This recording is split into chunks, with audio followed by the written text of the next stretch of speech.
we're having today on Soul Talk Radio. If you're just joining me, thank you for joining me. My name is Zandis Boss, and I'm here on Soul Talk Radio, keeping it real, having a conversation that reflect on your reality life, your day-to-day life, the things that impact on you. That's what we talked about, right? Now, every day when you wake up in the morning, there's a pressure waiting for you to have. There's need waiting for you to meet. As a young man today, this is not just for Africans. This is not just globally. Like worldwide. Pressure keep getting up and up and up, and as we are here, we are expected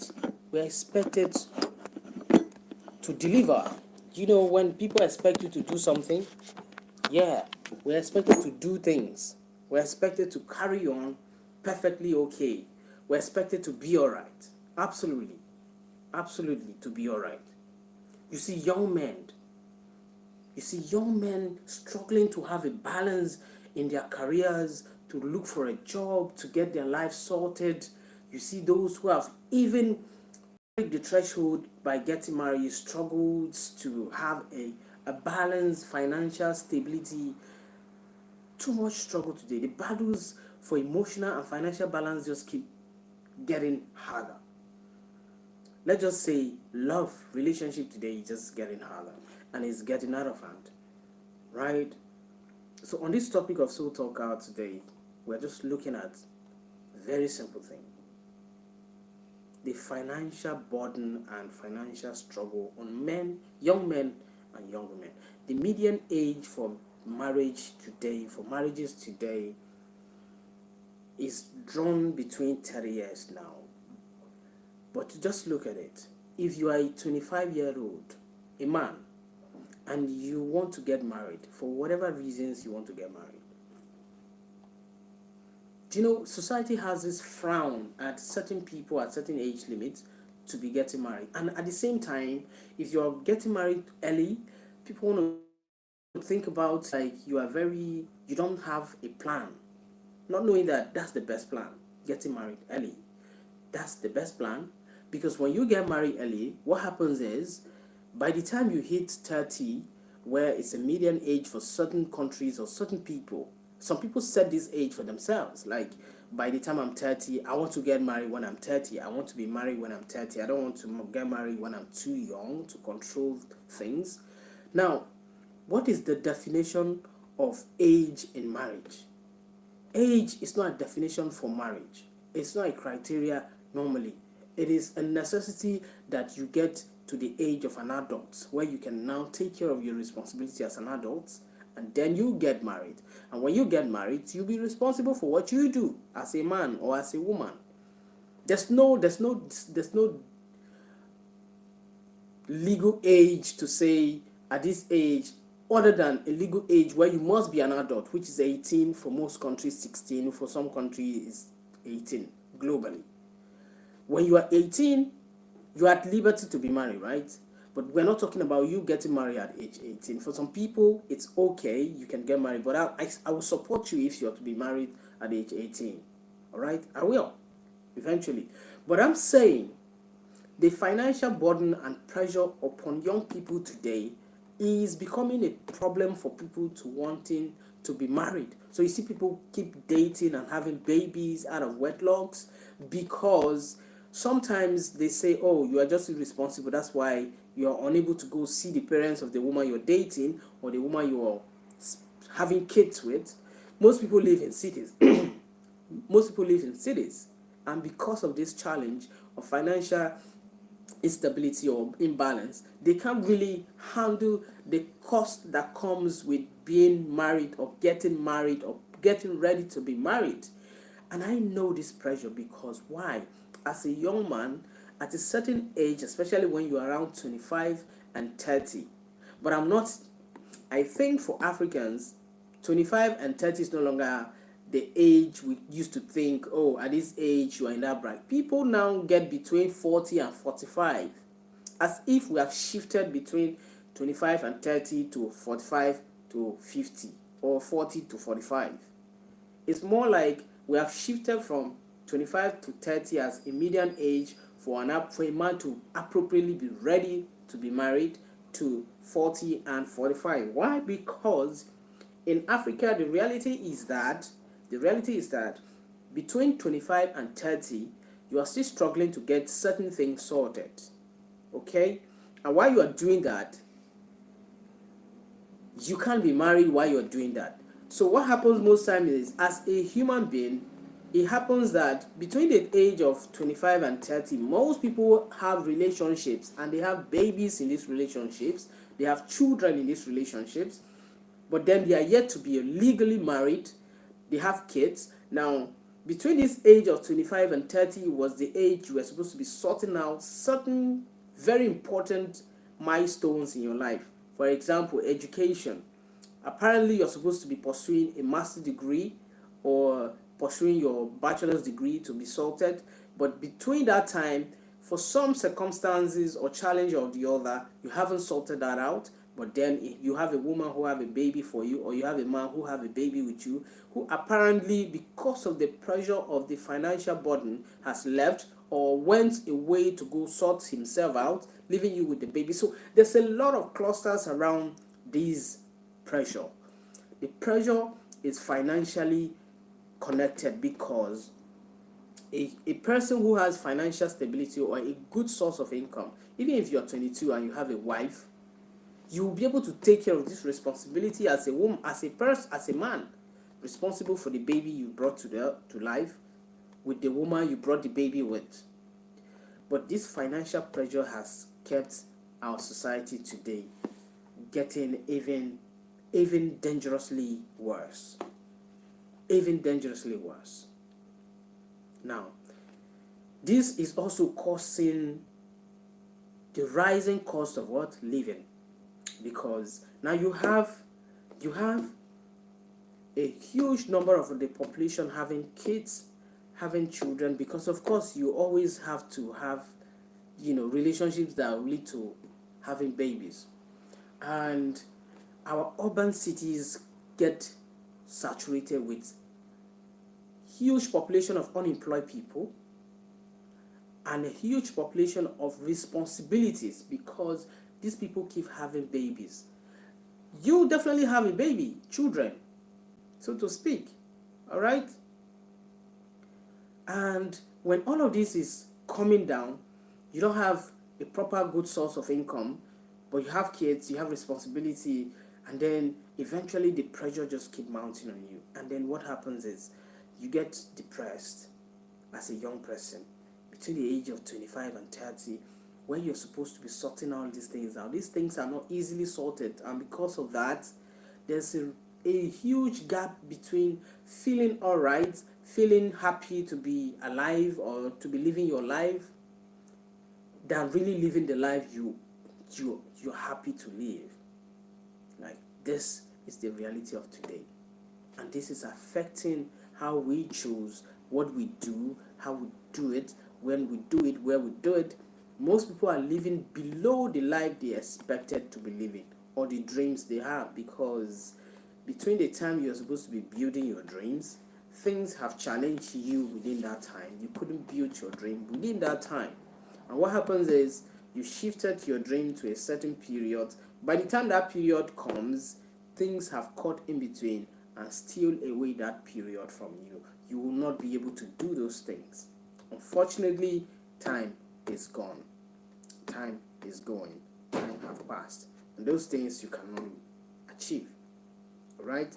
Now, I'm going to talk about education as a factor as well. Okay?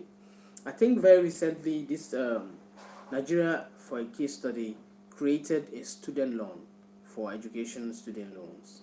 Okay? Now, can that help? Would that help a society? I saw a video. Someone was saying that a 20-year-old or about a 22, 23 years old was always talking about his wife, and the guy asked him, "How old are you?" And the guy said, "Oh, I'm 23." Is it 23 or 22? Oh, you're 22, and you're already married. and you already have a home, but this is in Canada. You already have your own home, you have your wife, you have things sorted, you have a career, and you're 23. See, in 23, some people are still pursuing their SSC, which is WAEC, by 23. Some have not gotten it cleared. Some are pursuing their JAMB. In Nigeria, where I know, right? All of these have created a cluster of pressure on young people in Africa, in Nigeria. And where is all of this coming from? Financial burden, financial pressure, because see, whether you like it or not, it boils down to your income, your resources, right?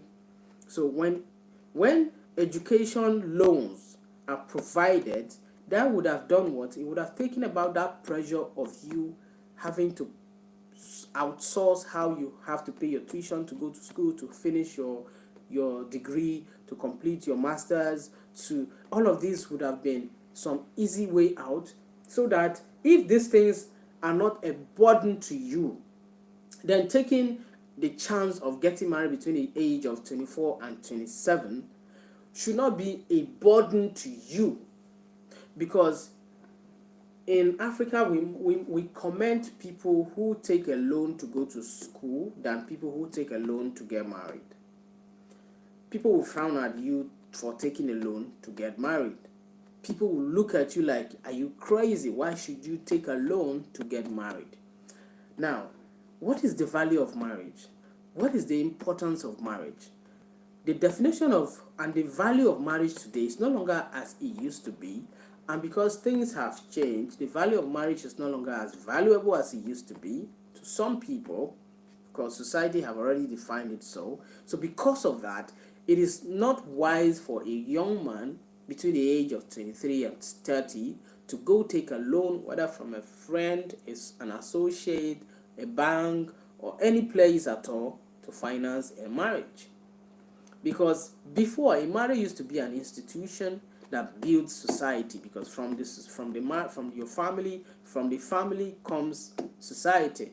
But now, because it no longer exists in the way where people trust marriages, people believe in marriages, people love to be married.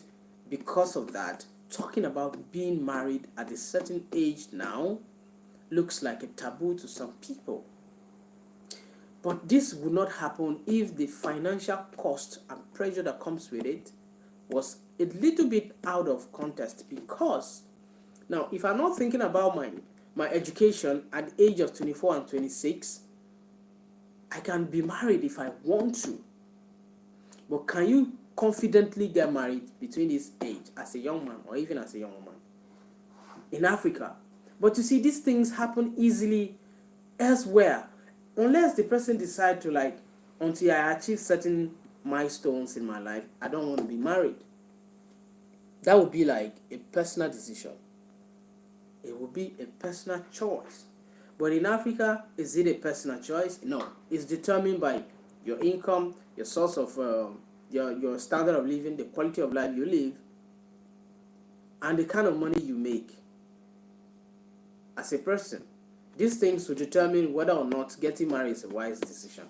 I'm not talking about when you're dating someone, eventually she get pregnant, and then eventually you just have to, stick with that person and get through it, and then you start living as couples. No, that's not a proper marriage. A proper marriage is you decide, you know what, I'm 23 now, I think I want to marry. I think it's important for me to be married now. How has this dynamic worked? Is it even working today? Is it something that people are looking to do? No, it's not. People are looking to be married at 40 and 45. Like, what happened between the age of 25 and 30? All those times, what you were busy doing is you were trying to figure out your life. But then, 10 years is gone. You haven't figured out your life. There's no career for you. There's no source of income. There's no source of livelihood. Then society will happen to you, because even the woman you're supposed to be married to has standards now. Even the poorest of the poorest have standards now, because people now think, okay, wanting to be married is I'm getting married so I can get myself out of the situation I find myself in. And with that comes the pressure of it, because you, the man, have to bear the cost of whatever comes with the woman you want to be married to, because that will determine whether or not, at the end of the day, that spouse of yours would be a financial burden to you or a financial relief to you. But most times it's a burden. So the decision to be married between the age of 25 and 30 has moved off the table. It can only happen by accident. It no longer happens like, oh, I have a job, I have a good job, or I've done my master's, I've completed my education. Now, all of these things that used to give someone the buoyancy to want to be married legally, those things have moved from an median age of 25, 30 to 40, 45. 30, 35, 40, 45. And this will keep going if we don't find a way to reduce these pressures. Right? So I think one of the solutions will not come from, one of the solutions that would have helped or that could help is this educational loans. All right, I think Nigeria have created that platform where students can now take a loan to go to school, but I don't know if it's for higher institutions or just secondary schools. But I think that if you are between 22 and 30, 24 and 27 to 30, where you are supposed to be trying to clear up your education and also finding your feet in your career path, if the burden is the burden of getting a job, this is where this thing will come back to a very, appropriate age. If you come back, if there's a job for you to do when you're done with your school, you have a job, and then while you're working, the loan you took to complete your education, you'll be able to pay off your loan. So you don't have to burden yourself with, oh, I do not have money to go to university. Oh, that's why I have to work. After you work for 4 years, you were 22, and let's say you completed your education between the age of your secondary school between the age of 19 and 20, and you just completed 19, and you're 18 and 19, you completed your secondary school. Okay, and you wrote your JAMB, you didn't get your admission, so you started doing something to earn a living. And between 20, 21, you're waiting for JAMB, 22, no, and 23, you don't have the money again. Even though you've been working, you don't have the money to go through school again. And you expect someone in your family, your father, your parents, to train you. They don't have, or they have, or something shall have taken 3-4 years off your age. You've not completed your bachelor's. Now you started your bachelor's at age 24. How do you get married between this time? It's cancelled. You no longer can think about it, because at age 24, you are now getting admission to university. You're 24 now. You've gotten your admission to university. Now you're at your first year at the university, you're already almost 25. 25, you are now in the university. You're out of the university at age what? 28. By 28, you're out, and then by 29, you are struggling to sort out your NYSC. And between this time, this is the people who want to be calculative, like, I want to sort my education before getting married. By age 29, you're sorting your NYSC, and you're apparently, if you're interested to further your degree, your education, you'll be looking out to go for your master's. By 30, you got your admission to go do your master's, and you said, oh, I must finish my master's before I get to marry or settle down. 31, 32, you're now done with your master's. Now you're 30, 32. Now, if this median age for a lady, tell me now. Now, you get into the marriage, it comes with its own what? Baggage. The struggle to be married, because by this time, a lot have happened between you and life, between the time you were 18 and the time you're 32, as a man or as a woman. Remember that between this age of 18 and 32, you have spent close to 14 years being a single person. There's a lot of experience that have passed through you, that you've passed through. Okay, most of those experiences do not give you a good criteria to be able to manage and sustain a marriage. And then you get into that marriage eventually after 32 years, after 14 years of being single, all through your adult life, your young teenage years, and all of these, you manage through boy and girlfriend relationships, make up, break up, get into new relationship, and all through that you did it well. And now you're 32 as a man, and you want to be, and now you think you have accomplished your educational career. You want to get into a real life career, which is a job. Okay, now when do you now decide to, like, I want to be married?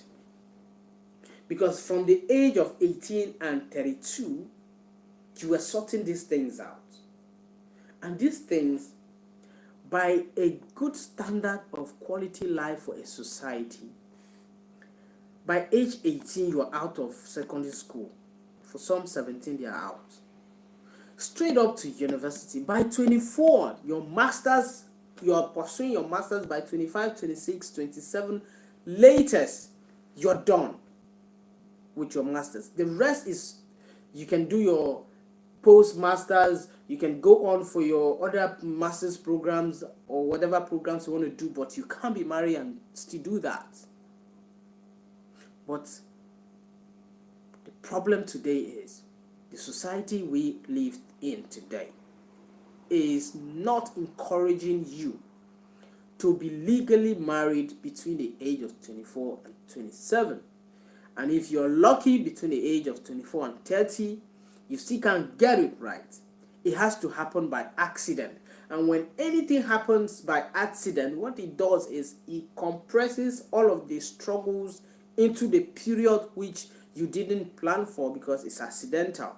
Your wife got pregnant, the girlfriend you're dating got pregnant accidentally, and then eventually she can't, you have to get married.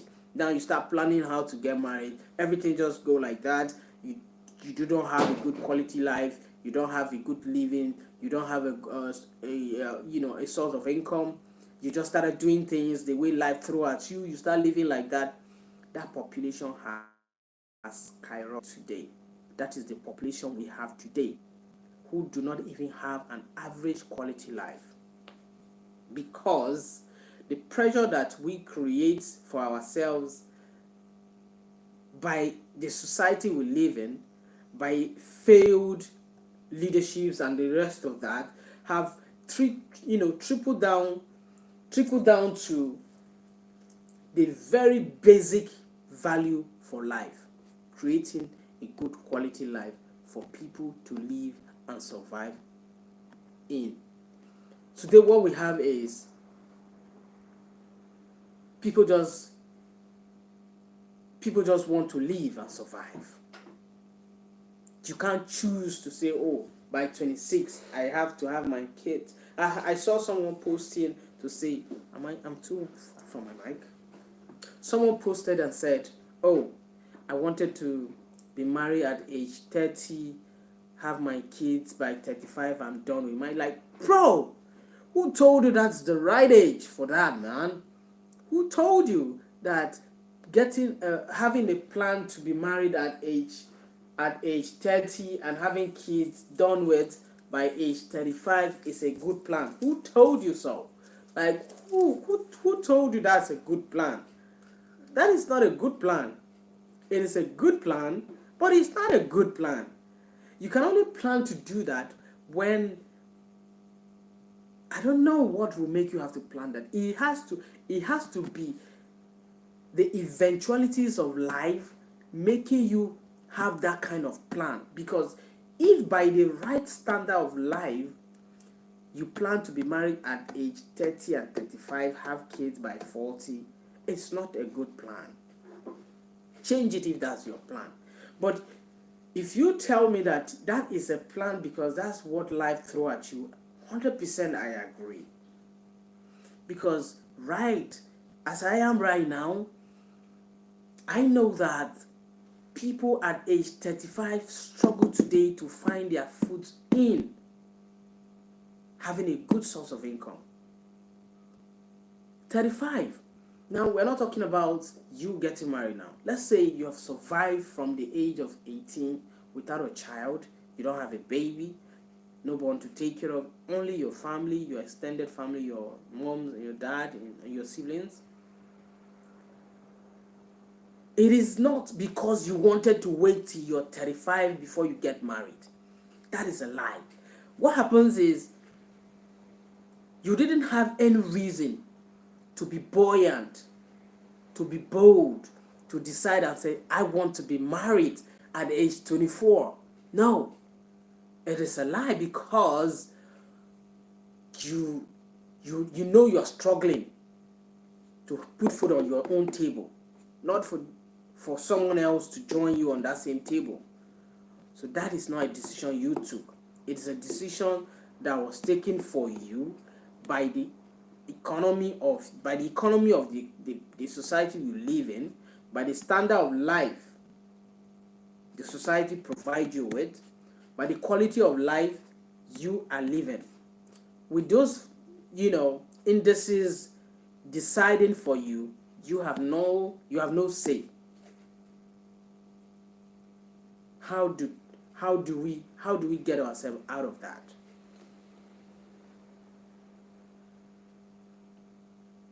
How do we get ourselves out of that? All right. There are people who say, I can't even take care of, consciously, people who say, I can't even take care of myself. How the hell do I bring another person into my life as a wife or as a husband?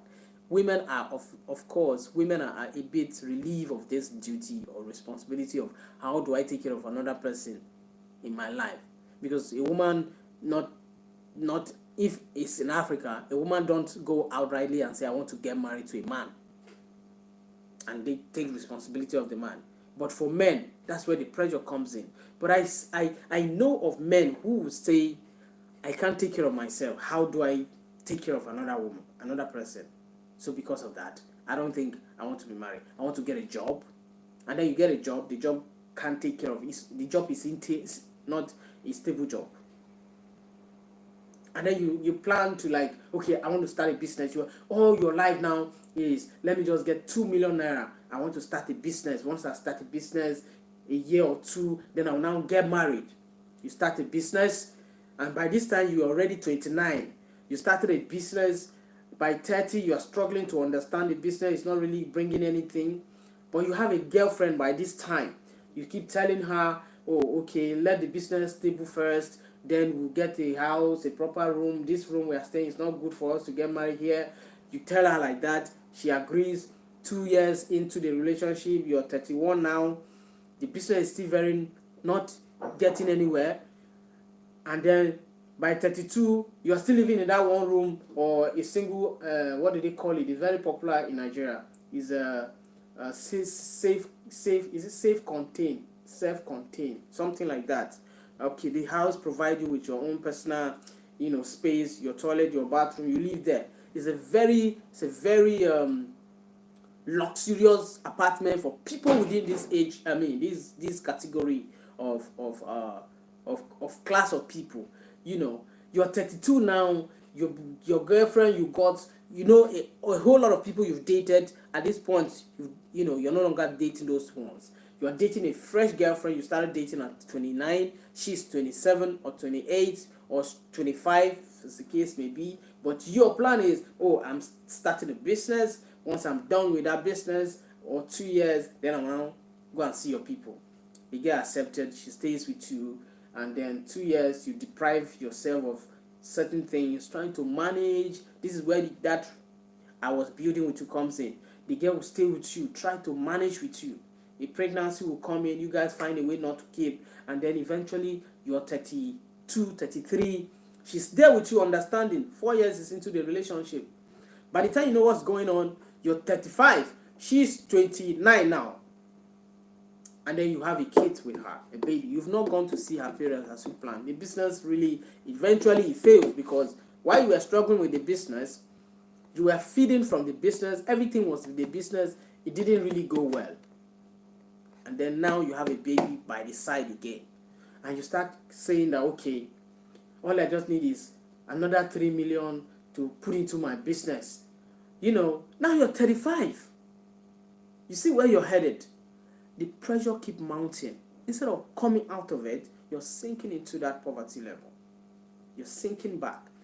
Does this really, was there a plan you planned to get married? You didn't plan to get married. Remember, you said to yourself, when this business stabilized by 2 years time, then I will go and marry. Then that 2 years came, the business didn't stabilize. Instead, it went down. But you have a baby now. Do you understand? The funny part is now, you're no longer 29, 4 years ago, or 3 years ago, or 2 years ago. So you see that by the time you really, really have some really reasonable time to say, I have to be married now, you are 40. And this lady with you, if she haven't given birth, she's 35 now. This is all coming, this is the age we are in. The age bracket between the people of 35, 40 that are not married is high and higher and higher. It's not getting any better. It's not. Now, let's talk about the excuse, or the excuse of proper hygiene, like a proper living condition. Housing. Okay? Housing affordability. People will say, how do I get married living in this kind of house? How do I get married? Before it was, how do I get married when I can take care of myself? Financial burden or financial irresponsibility or instability. Housing.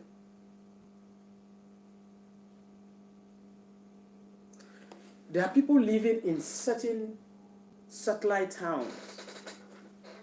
And while they are there, most ladies are wishing that they want to be married and moved out of that place they are living to a place better. And then they meet a man, a young man as well, who is around 24, 24 you're young. In Nigeria now, people now look at 24 as something very young, but I know it works. Okay? Thank God for this era when people can now get into all sort of things online and then they make a living out of it. And the 24 now makes sense to you to say, I want to be married, or I can get married at 24. Right? But I'm telling you that this is the trap we want. This is how this trickles down. So you are living in a satellite town, Ikorodu or Lagbaja, all those areas, and all your life now is now that I'm in Lagos, if I get married, you have plans.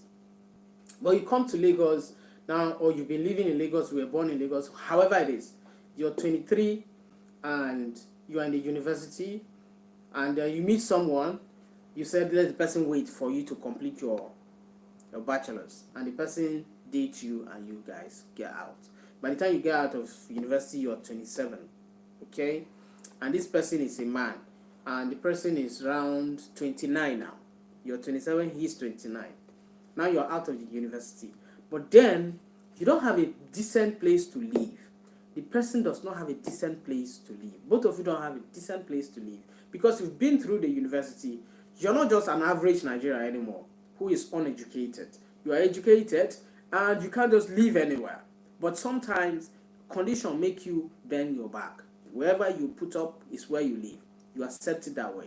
But then, because getting married is a huge thing, it's an important step in your life, you said to yourself, when we are married, I can't live here and get married here. It's a big factor, and you decide to say, if I want to be married, I want to move out of this place. Durori, it has to happen. And how will it happen? Now I'm done with my bachelor's, I have to get a job. You now got a job, you start looking for a place ASAP. You're just looking for a better place, 1-bedroom flat or 2-bedroom flat. And then the areas started giving you prices around 800k, 650, 750, and you are really into it. But then the job you're doing, you're being paid around 150k a month, and somehow your life is getting started. But remember, you're 29 now. Okay? you're consciously thinking of getting married. So some of the things you want to consider that will influence your action would be housing. I want to live in a proper, decent house so I can, before I get married. And then you're looking for a house. While you're looking for a house, eventually you saw a house and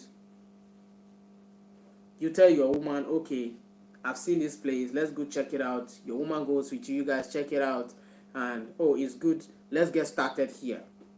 At 29 and she's 27, and you guys get started, and you start your life. Now remember that before now, okay, you didn't have a plan that you want to be married at age 29, or she didn't have a plan she would be married at age 27. Apparently she wanted to be married at age 25 or lesser, or she said, oh, it's not just the house I want to be able to achieve before I get married. No, I want to build my own house. There are people who are like that. I want to own my own house before I get married. And then they got a job. The job's not 150K. As good as that may sound, is very small. But then they have plans to get married. They have plans before they get married.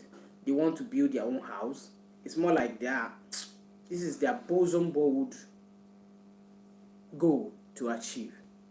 And you are now 29. You said, okay, let me save up. And you bought a plot for around 300, 400K somewhere. And by the time you keep your girlfriend, you told her, oh, let me just start this building. I want us to live in our own home. You put up wherever you're putting up, and then you started building this house. Back. A year is gone. You're now 30 officially. She's now 28 officially.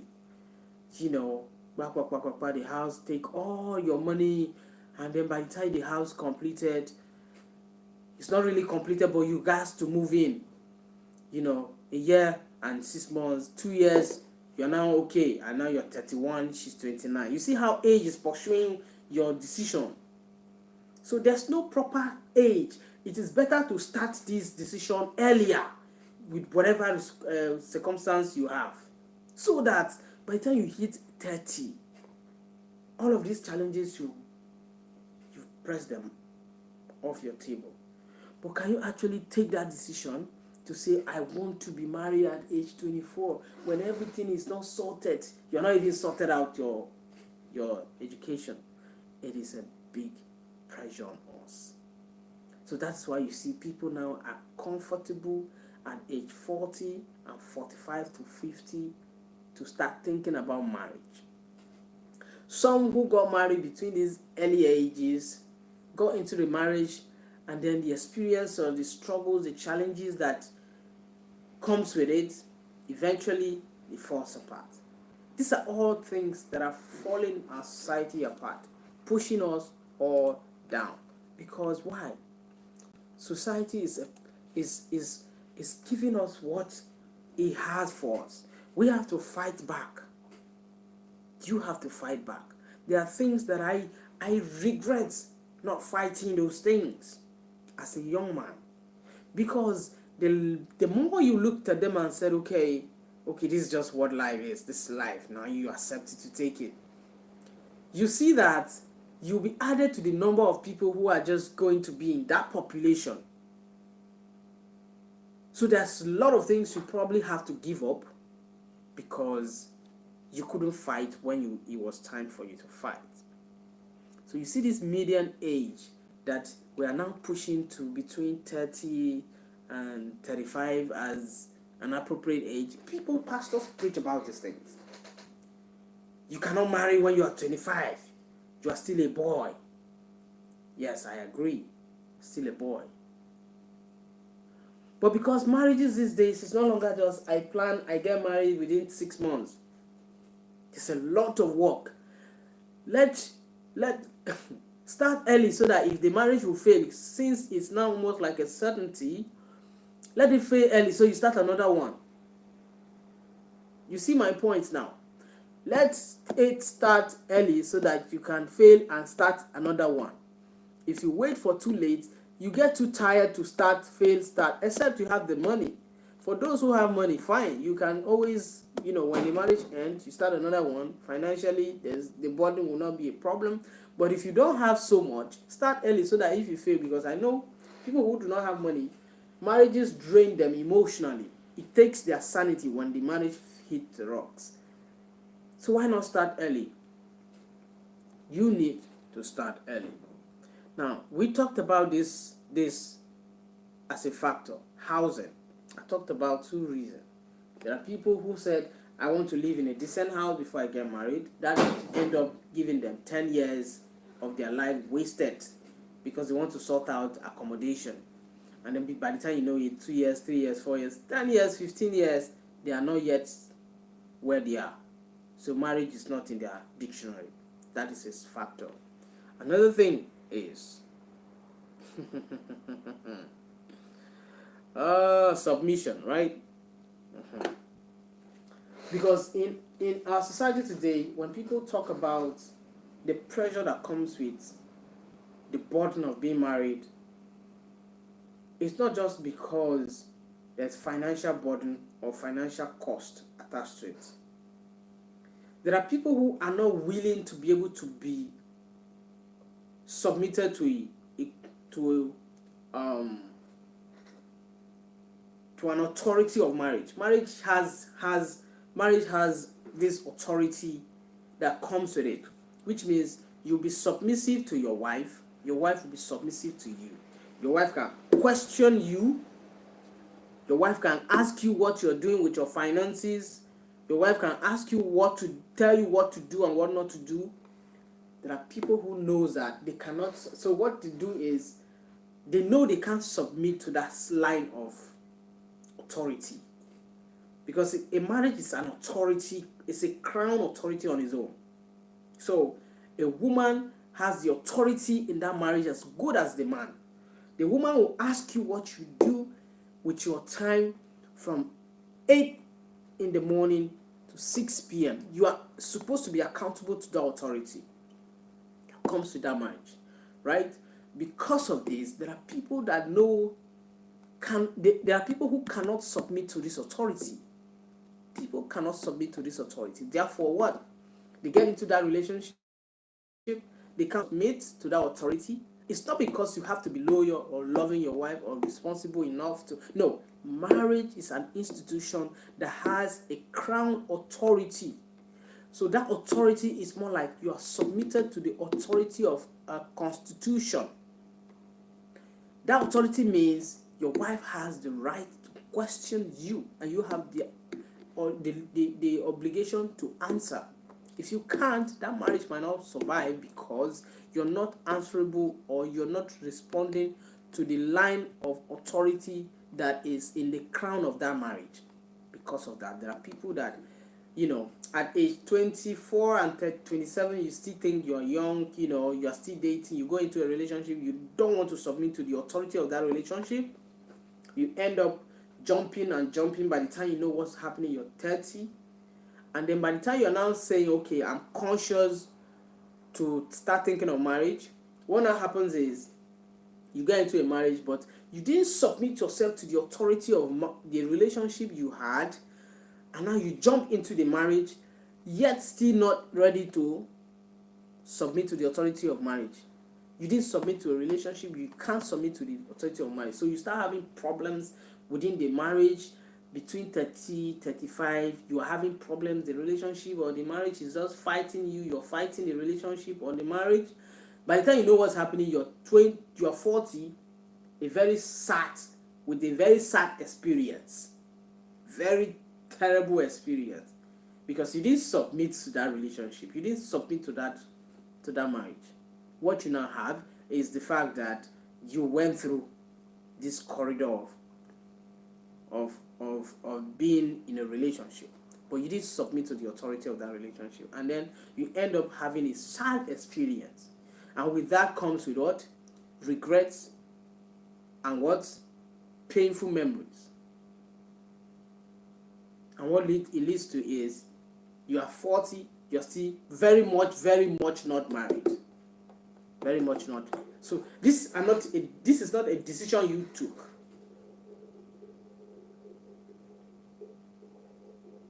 That I want to be 40 and then still be single or searching. No.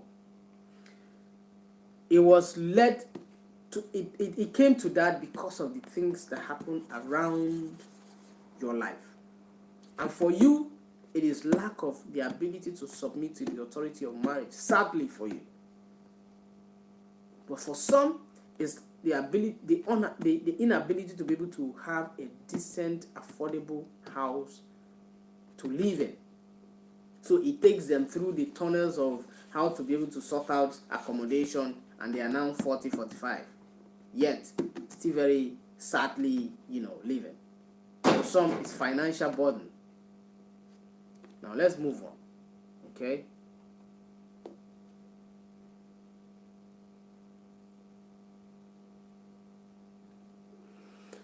Now, it's very common with young people today, young men, that the only reason why you want to consciously pursue marriage is you have a good source of income, financial stability. That's the only reason that will give you the consciousness to want to pursue marriage. And say, oh, mom and dad, I found a woman I want to marry, and I will be getting married in so and so time. And your mom says, and your dad says, oh, bring the woman home. Does this still happen? It doesn't really happen. 61% of our young people don't go through this process. They don't. 61% of our young men today don't go through this process of, okay, mom and dad, or mom, or if you still have parents, or if you don't, your sibling, whoever, or yourself.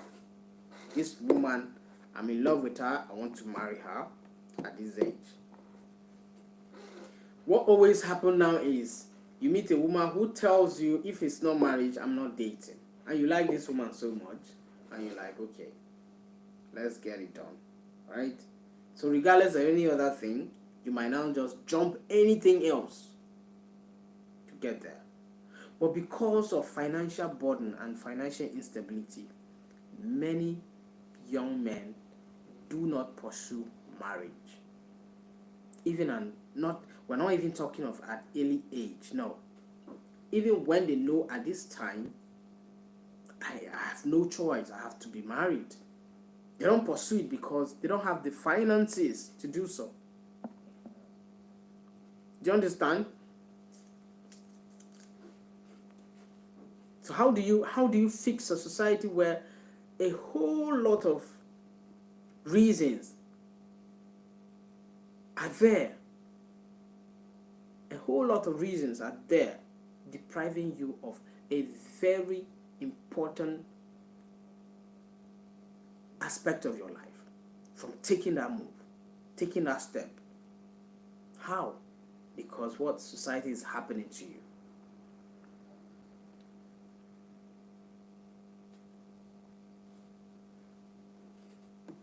Society is happening to you. Women want security. It's a very common knowledge. Why is this topic always coming, to people? Why do we talk so much about this? Because at the end of the day, our life revolves around emotions. Relationship is very important for life. When you see a driver driving recklessly in on the road, check, something's wrong. Apart from being mentally unstable or alcoholic induced or influenced by drugs, another thing that would cause a man to ruin his life easily is emotions. Where is it? Emotions, we're not talking of how I feel about my money, how I feel about my house. Those things don't take away your soul. What takes away your soul is that emotional relationship attachment you have with a woman or a man. That is where the core of our, edification as living people comes from. And when that is ruined, society is ruined. So can you see where the society is growing to the level to which it is now? People are not happily married because some are not living in a house they want to be living in as a wife and husband and wife. They live in a house where this is not my dream, but this is where I found myself. So instead of loving your relationship, you're hating it because this is not where you were supposed to be. The pressure mounts in. Some are like, okay, I managed to find a man who can bring me financial security, but this is the kind of man he is. He is Mr. A that I don't want, but because he brings whatever I need to secure myself as a woman, I have to stay there. She's not happy, but she's there. So a lot of factors that are breaking society when it comes to emotions and emotional relationship, marriages, and financial burden. All of these are clusters of problems why this relationship thing is always going to be a problem or a focal point of discourse. Because wherever you go, talk to anybody,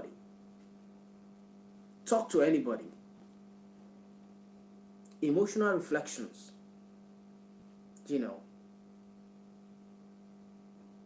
people will always tell you, oh, women want security, men want peace, but neither can afford either. Peace does not security does not complement a woman's bringing peace to your life. It doesn't, right? So let's move into another reason why these are,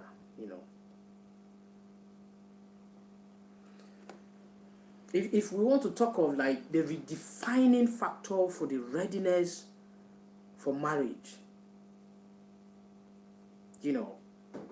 marital readiness. Was age a factor, or is age a factor? Yes, it is. It is hugely. But there are things that I think are more important or more concrete to it: emotional readiness, financial readiness. Age readiness is a factor, but it's not a determinant factor, a determinant of being ready for marriage. You have to be, old enough, but then it's not. Financial stability and emotional readiness. Financial readiness, rather. It's a better way to put it. Okay? Because when you ask someone if they want, why are they still single? I don't think asking that question most times is coming from a place where you'd look at someone and say he's old enough to be married. Why are they not married? I don't think that is the right reason why we should be asking that question. I think is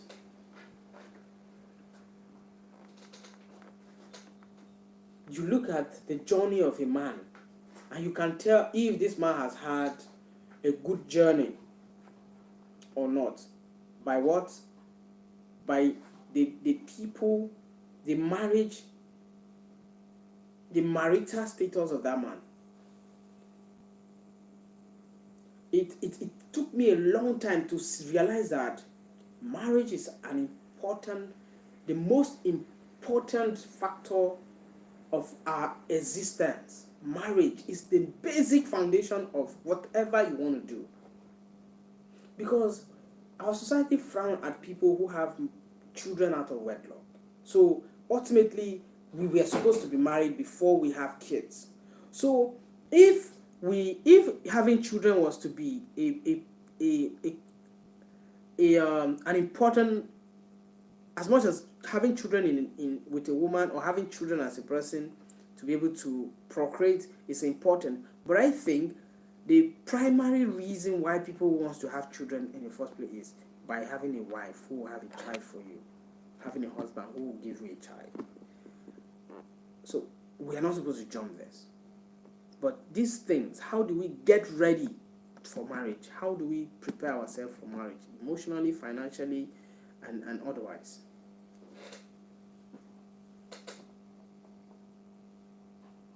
how do we get ready? Because these things are the things that, and again, let's not forget cultural conditioning. Culture, you know, because most times it is difficult for men to express vulnerability when it comes to the reasons as to why they don't settle down at a certain age as much as women. Let's assume that you are 35. You have siblings you've been trying to care for, and you are yet to be married, and people are just looking up to you, and you can't really express the reason why. You sometimes quote it and say you've not found the right one, or women are this or that based on this little experience. It's not true. All of those things can happen. You can have bad experience with women, but because men are afraid to be vulnerable with relationships, so therefore what? They want to abstain from marriage. They want to stay away from it.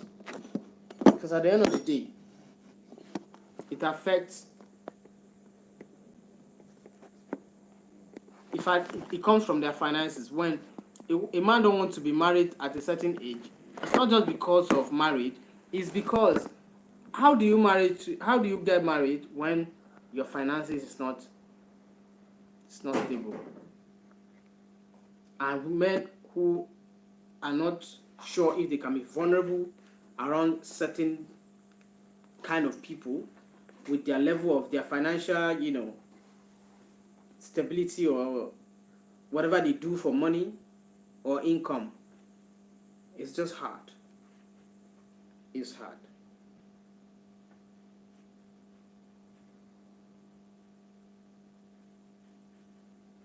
And this is where you see women have taken time to learn emotional intelligence more than men. Men were not taught to be emotionally intelligent. Men were just taught to be able to be providers. They are trained to be providers. They are wired to be providers. Women, on the other hand, are intelligent. Emotionally, they are very intelligent because they would see 100 years from your life from today. So if they decide to stay with you and stick with you, they already know what they will expect. That's why when a woman gets a heartbreak from a man she's seen beyond these 4 years we spent together, and here it comes our end, it breaks them to the finish line because this is not what they were seeing. This is not where they plan to. They see beyond that. When they started that relationship with you, they saw that they were going to. That's why sometimes they say, if you are toasting, oh my God, if you are toasting a woman, she's already seeing, looking at their marriage, her wedding gown, and the everything about that wedding. She's already seen them, calculating them, because that's what women, they are very intelligent with that.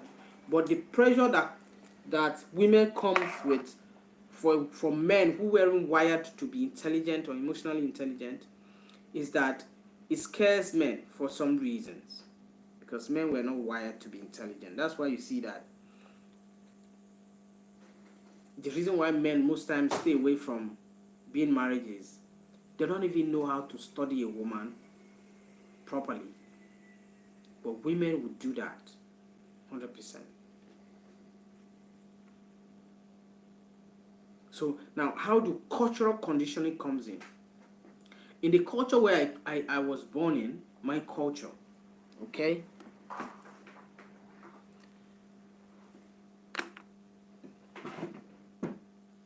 When you are born into a certain culture, there are things you exhibit, there are things, the life you live, there are things you grew up with that make you become a bit kind of, relax when it comes to making plans to be married. I wasn't born into a culture where getting married was a big deal. It wasn't. All you need to do is show interest, and your father would do the rest for you. I saw most of my young folks then just get married because we frown at you getting to have kids out of wedlock. So it was easy. By the time I was an adult, I see young people just, before you know it, they are married and they start living together. But this was a culture I was born into. So that culture encourages marriage without having to build so much, focused on finances or decent living conditions or emotional readiness. It jumps all of that. So the culture did not condition you to meet these criteria of I have to be emotionally ready, I have to be financially stable, I have to have a decent, you know, quality of life or standard of living. All of that, the culture didn't condition. In my tribe, that culture wasn't there. But there are people that the culture, the standard of living is a culture. The quality of life they live is a culture. The their career path is a culture. So the culture they are born into is you have to be able to complete your bachelor's, finish your master's, become a lawyer, become a doctor, have a house in a choice location, do this. This is their own culture before you talk about marriage. So the cultural conditioning also there. So, but if you're not from that kind of culture, then I don't see why that should be a deterrent to you. All of this put together.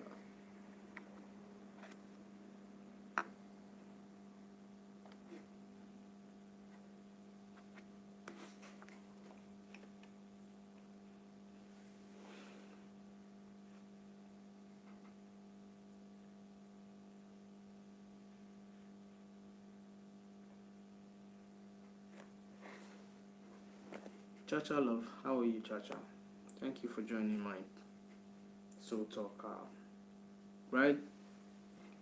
So now, when all of these things put together, see, one of the things that create disconnection, miscommunication, and fatigue in most modern relationship is expectations, right? Silent expectations or uncommunicated expectations.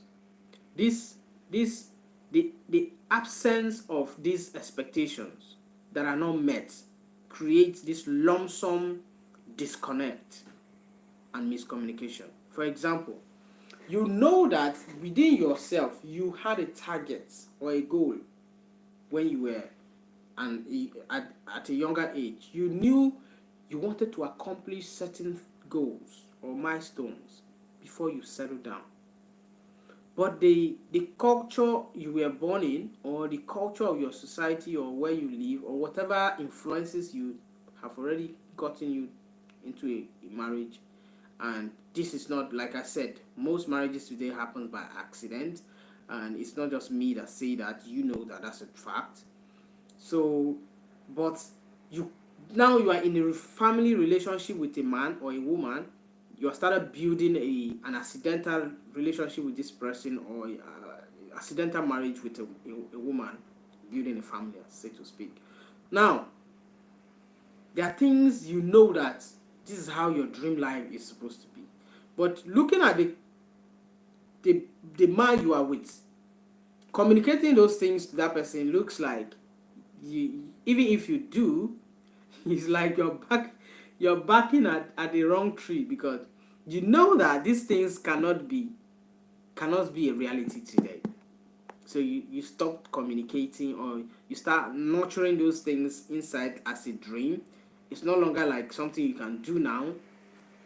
And then it brings disconnection, because you are looking, while you are in that relationship, you are scanning for someone who can bring that to your life, who can bring that dream closer to you, or even afford to offer you that dream. So you start scanning your head, scanning your contact list. You're always looking out for that opportunity, because you're not really satisfied with where you are, because that's not where you want to be. But you can't communicate it, because most people communicate, but then they are not able to communicate properly. So it gets out of control, relationship get out of control, because why? You did not communicate it emotionally, intelligently. So what happens is, you're in a relationship, but that's not the kind of relationship you wanted to have. You had that relationship accidentally.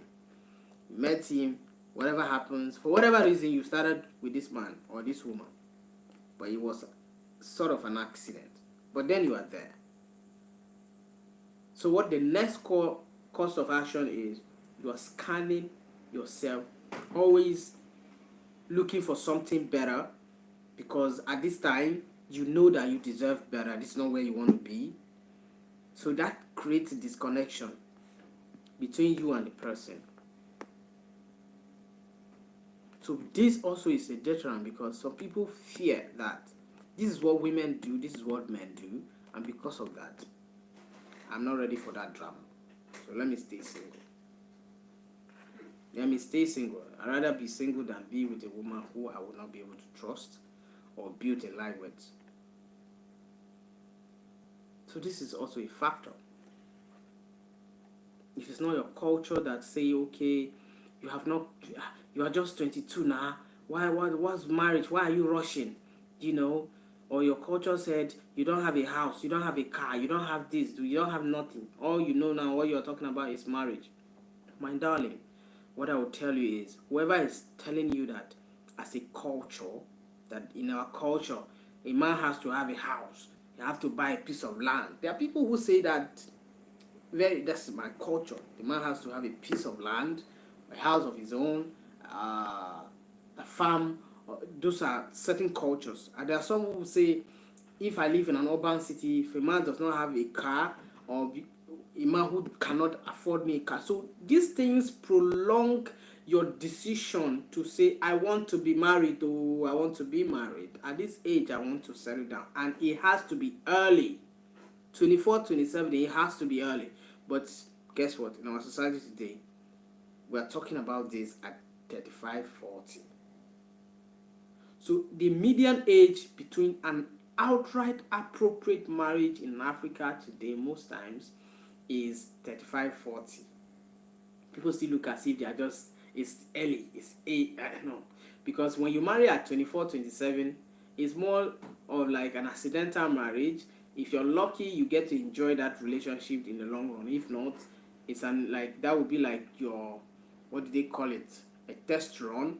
By that time, by the time you're 30, you are now matured, and then you take this solid independent decision and said, with my experience, never, until this criteria is met, until that, now you took a decision.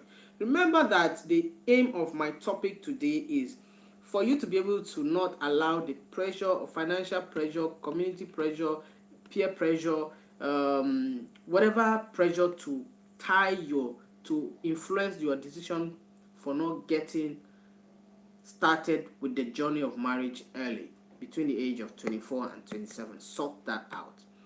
Number one, I said, if Nigeria, as a case study, was providing students loan to people so they can afford their education without having to excuse themselves from marriage because they have to sort out their education. Because if you're paying yourself through school, or your parents are seeing you through school, how do you now go and start getting married? That will not be possible, right? So the best way is, if there was a student loan, this happens to in Western countries, where there's a student loan, by the time you're 25, you're already with your partner, you're getting married. 27, you sort out your marriage, you start life with that. By 30, you have a defined part in terms of building a family. We're not talking about you're 45. You have not started even defining one thing. You're not even having a baby yet. So how do you handle the pressure that comes with it when you are now getting old? How? You didn't start early. It's not because it's your choice to not start early. Certain factors just kept postponing and coming into your life. You allow those things to ride, and by the time you know what is happening, it is almost too late to go back to start. So we have a huge population over 61% of young people today who got into accidental relationships or end up married to people they do not want, but they are married to them, and eventually by the time they are 35 towards 40, marriages started crashing. It's on a steady, it's crashing, and then it's starting a new stampede of I am not getting married if this or that is that or that or that is not. So it's better you start early. So by the time you are 30, you have done your test run with marriages. Your exes now, they are also finished with their test run, and then you now decide to like, okay, now you can start another journey, instead of you letting all those things. I don't have a good house, why do I get married? Is it in this one room? I don't have a job. Is it this or is it that? All those excuses. But I know, I mean, this is where the problem is, because how do you not think about these things if really you are a serious person? You really don't have money. How do you think about marriage now? You really don't have a house to live in. How do you think about marriage now? You really don't have an income. How do you really think about it? Are you crazy? So it's really a reality. It's a reality. But then, as an older person, I will tell you from experience that start early, so that if you fail, you can start again and again and again. Because maturity will do one thing for you. It will help you heal better, understand better, deal with it better, but it will not elongate your time to be able to start again, because now you're too mature to get into dramas. You want your peace. But when you were ruggedly young, you didn't care. One goes today, another one comes tomorrow. You weren't too mature to do things the matured way. Rugged it out when you were young. Do you understand? Instead of be too matured when you are too young. You are 24, you are matured to think that marriage is not a reckless decision. No, it's not. If you think you are 24, you are too young, and at that age you are matured, you are thinking you are too reasonable to commit yourself to the institution of marriage or the authority of marriage. So you play around with it because you want to wait and be matured, and now you are now matured. You see what maturity have done to people who were supposed to be genuinely lovers. You hate being matured in marriage. Matured in marriage is not to, you don't have to do it. Don't be matured, because if you're matured, what maturity will do to you, you will hate, you will not enjoy it. So don't be age young and maturity old. So that's also that. And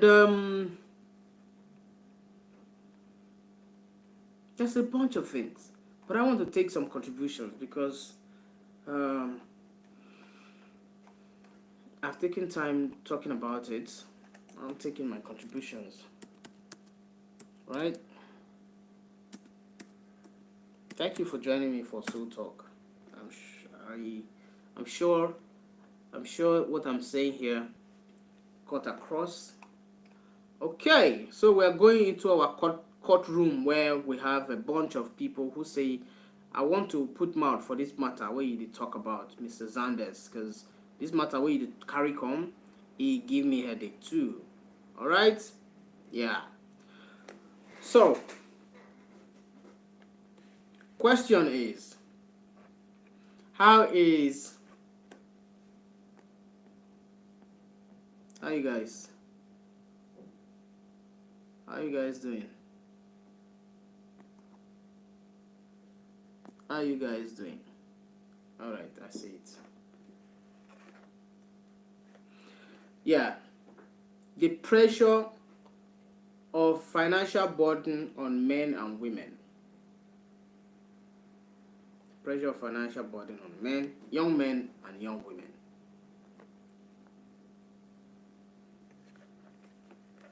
So this guy said, says Anders, sorry I couldn't join you on time. That's why we have relationship therapists and authors who are now writing. Have you not been waiting you start so? I'm not a relationship therapist. Okay, you want just you want enter me, I'll be waiting. I be intelligence and madam masculinity. You see this guy they talk about. He said, have you thought about madam masculinity in relationships? Anyway, thank you for that one. Okay. This is Soul Talk Hour. Good afternoon if you're just joining me. You can catch us on Soul Talk Radio on Spotify. Yeah, we just play around. You listen when you're working, you're about to sleep. You listen to Soul Talk. We talk about relationships and how to fix personal life, especially helping you to encourage you so you start early in life, whatever it is that you are pursuing. Because the earlier you start, the better. Because you need time to be able to learn through the hierarchy of relationship building, personal life, personal wealth, and all the things you need to learn. That's what we talk about on Soul Talk. Catch us on Spotify, and you can catch all of our podcasts there because this is what I'm doing. I record my podcast and I put it out there because I know I don't have a presence for social media to be able to be here every day talking. So I just do my thing silently, put it on podcast. So, on Spotify, you can listen. For now, I don't have a lot of following, so but you can listen to the things I'm saying. I'm saying because I'm very experienced in a lot of the things I talk about personally. So from my own experience, I want to share with the knowledge I have with you guys so that you learn that it's better to learn, than to it's better to learn than to unlearn at the end of the day, because there are some things I know, some things you learn today, you have to unlearn them in the future. All right, so another contribution here is, yeah, big bro, financial wellness. Financial wellness come first. Broke people can easily break down emotionally, and that will impact on the finances. That's where you have stress on young couples, and it brings about practical inability to have money conversations in relationship. Thank you. I'm at work. All right. So yeah, financial wellness is very important. You have to be financially well. Now, that is also I understand that, but I say to you, this is what I'm trying to counter. Financial definitions or preparedness or readiness to be married is important, but those are the list of criteria or factors that influences longevity in single people. I'm not financially stable or ready to be married. It's a very important factor, but then consider certain things other than just that finance. All right. This one said, I spoke to my is it my fiance? Is it finance or fiancé? And she felt I was just under pressure. But before that, I just thought proposing and saying I love you was not in my bank account. So I don't think that feelings, communication, I'm trying to understand you, did not work out for me. All right, another one said, I'm a career woman and also I understand struggling financially, but without that financial support, how can a marriage even start? Because that will affect our respect and emotional connection. I understand that. Thank you for that contribution. This one said, Soul Talk community, thank you for this your topic. I understand that relationship is a lot, but these days people should take all of these things off the table, and you see that your relationship life will start very easy. For example, money that everybody is talking about. Do you know that it is not all relationship that requires money if you have understanding? That's what I'm saying. Start early. Don't use money as a primary excuse, because by the time you now You might find money for the next 15 years, you will not see it, and then you eventually don't let that don't let these things kick your butt. Okay. All right, this one said, let's address societal pressure on men and the need for emotional literacy among young African men especially, because I think our young men just take in a lot and are not able to communicate. The only way they communicate is through sex, and that's why they are not always trustworthy in relationships. All right, emotional literacy, that's also, is it not what I'm doing here? I'm trying to like literally talk to people. I mean, this really, yeah, people talk about this every day, but then you go home, you go all around, you see these problems lingering day in, day out. Same problem, consistently, the same problem, all the time, same problem. And we keep talking and talking and talking. It seems we hear and we don't listen. This one said, Mr. Podcast Man, we should think about emotional imbalance in relationships. It is very powerful. It's very powerful. Yeah, emotional balance or imbalance. All right. So,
thank you and welcome to Soul Talk. Thank you for joining me here at this Soul Talk hour with Zan's boss. So this one said, what we are witnessing is a generation of men emotionally unequipped but socially pressured. They are taught to chase success, not self-awareness, and yet every woman today is asking for connection, not just provision. You see, now where we they missed point. So it used to be that a man has to provide. Provision came provision in a relationship comes first.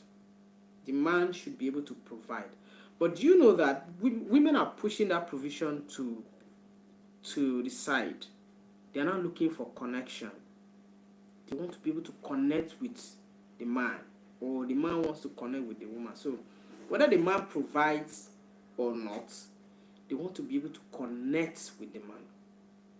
Now, there are men who are busy chasing success, because success could be not in every level. You have to have cars, houses, and all the wealth. No, success could be the fact that young man you're dating who is still looking for a job is a success. And many people know that in Nigeria, a good percentage of our Nigerian population look for jobs for 8 years, 10 years. They don't find it. So you have this man who is looking for a job, and because of that, he has not been able to get married to you. And there's a social pressure or society pressure on him to be married. And you have this woman that you think you are supposed to be providing for, and you're out there hustling to provide. Meanwhile, she's feeling empty because you are not emotionally connected to her. Forget about the provision. So you see where the misconception also joins in this failed relationship we have in society today. A lot of things. Take it bit by bit. So this one said, My response comes late. I've been dating my girlfriend for 4 years. I want to marry her. But with the way things cost now, I am scared of becoming a burden, not a partner. What are we just not saying? What are we not just saying? What are we not just saying? So, someone is dating. I gave this illustration before earlier. You're dating a woman, you're 26 or 27, you started dating and you're like, okay, if this happened like this, in a year we'll get married. It didn't happen that way. 1 year have gone. You say it will happen next year. You start chasing that. That becomes your success, your chase for success. Success is not because I want to buy a house, a car, own this and that. No. It could be one little thing that you want to define your life better. That is also success. So once you start aiming to that, to chase and catch it, you might waste a few good years without getting married. Now, yes, marriage fails. That's why I said, whether or not it will fail or succeed, marry. I'm telling you from experience, marry. This one said, as a woman, I don't need a man to be rich. I need him to be secure in who he is, even if the account not a ring yet. Even if the account not a ring yet. Women always say these things. See, a woman will tell you these things, but it doesn't mean it would have to mean that 0 is 0. But if you have the timidity to get into that journey, start early. You get why? Sometimes we as men are quiet not because we don't care, but because we don't know how to express that we care without feeling judged or inadequate.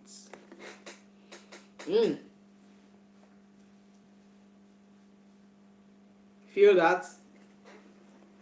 A man who knows that, oh, I care, I want to get this done, but then if I express too much without having that adequate or sufficiency to provide, I'll judge myself before someone judges me. Judge myself before someone judges me. All right. This one said, my good. My investment. Now only this house that they wear my brother, no just reason now. Now only this house. If this was real good, I go see day where I did, they follow you, they chat here. You know, I don't say if you're a big Cubana get social media where they make money from. But I don't go do social media. If this was real good. Ah no. Don't go there, my brother. I'll come steal and come now. So this one say men are not failing. Society failed to raise emotionally matured men. Ooh, wow. Okay. Emotionally matured men. Like we taught them to be strong, not to be vulnerable. Yes. Now women are asking for softness and they don't know where to begin. Softness. Oh my God. Is it the first time? But one thing I always repeat, don't let maturity come into your relationship. Oh. I know what I'm saying. Maturity, it will ruin your happiness in that relationship. Start early. Okay? That person wanna see the carry teeth, open Fanta and Coke, they drink. It's your good catch. Okay? Because what I'm advocating for is for young people to get into relationship institutions, submit to the authority of marriage, and see what life will do for you. You see, we struggle trying to find a better house, do these things. It's a good thing, but let me tell you what. If we were bringing our women to that orientation of the authority of marriage for success. I remember a couple of years ago, a cousin of mine decided, he was dating a lady. And one day he went to work, came back, and something happened. Cheating is something that breaks some people, makes some people anyway. The guy saw that the girl cheated on him. The next thing was to go and marry. Do you understand? He went and married. He said because he didn't have the authority to an authority in that relationship as if he was married. That's why there's very little he can do. And the girl also have rights to cheat because I'm not married to you. I'm not saying being in a relationship, whether you're married or not, and cheating is fair. It's not. But the authority in the institution of marriage is the power over any institution you want to see. That's why you go to foreign countries. They don't play with people who are married. Even though the marital status is a very important criteria for your personal growth. Don't take my word for it. Try it first. A legal marital status is a foundation of your success, first of all. Know that and know peace. Do you understand? Now, all right, let me move on because I don't want to get into analysis again. This one says the fear of marrying a man who is still figuring life out is real. As a woman, I can tell you, sir, women are tied to carrying emotional and financial weight. They want partners, not projects.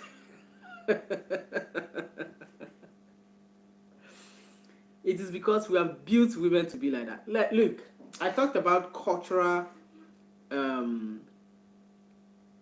conditioning. Cultural conditioning in this thing we're talking about, getting married. Do you know that the African culture of marriage is not the kind of culture of marriage we see today? It has been modernized because a good population of our African people have moved to the urban settlement. So we've moved away from a rural settlement, our villages, so our marriage condition has changed. Now, when do we come to this where you don't want to marry a project? See, back in the day, when you're 20, because both times schools weren't really a big deal, what your father would do for you is give you a farmland. I'm talking of the rural settlement for now. Give you a farmland and give you the necessary seedlings that you start your farm. And they will go and get you a wife who will come to help you build that farm, establish it too. Was there anywhere they said, oh, that is a project, don't bring a woman into the man's life because he's a project? Do you people read things fall apart? When Okonkwo has wives because he has farms, and with the wives, the number of wives he has, so also his influence and wealth grew, because with that he could build farm. That's the African right to marriage conditions. But move to the urban city here.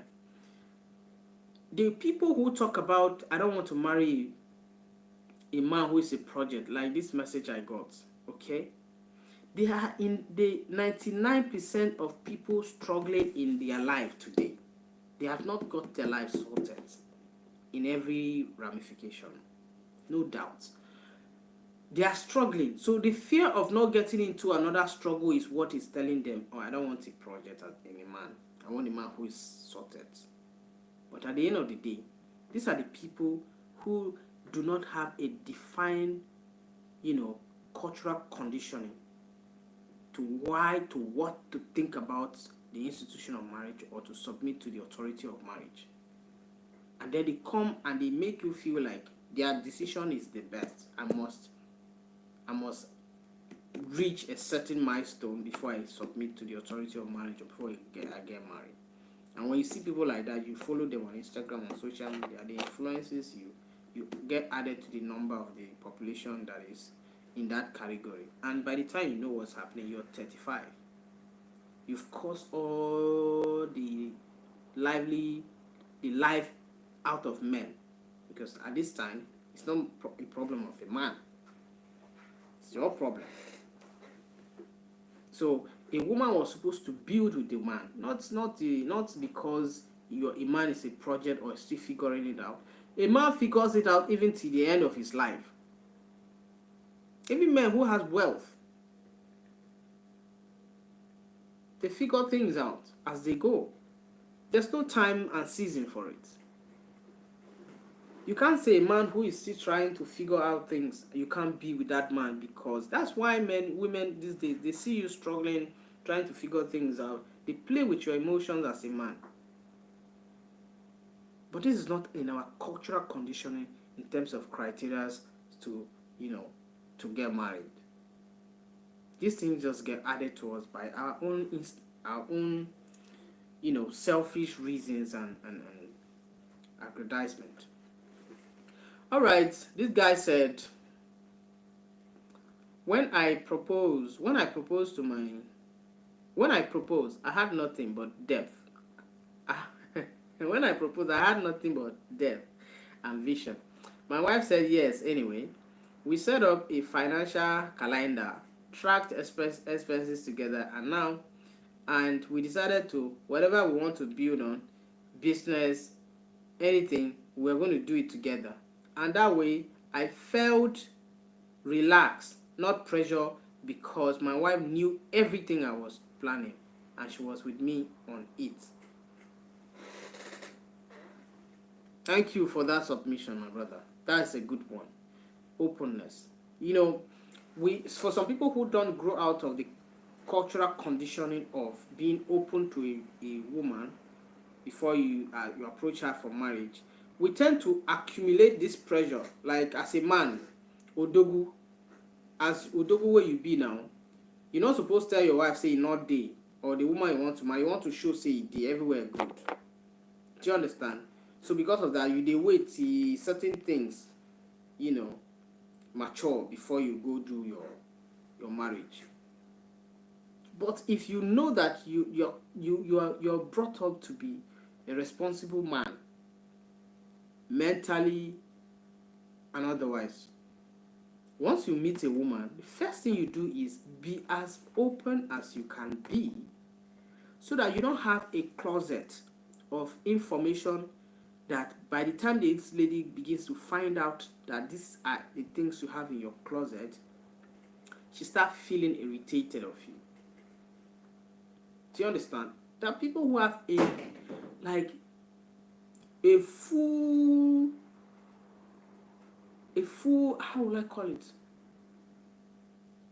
A basement of closets of things they're hiding. Things they should open up. Build a good foundation with the woman you want to be with. Finances, you open up. Businesses, you open up. You don't want to. You want to be odogu because that's where your mind, that's how your cultural conditioning is built. You are the in charge person. You can't even submit to the authority of marriage. That kind of person. In that category, that's why we have terrible experiences out of marriage.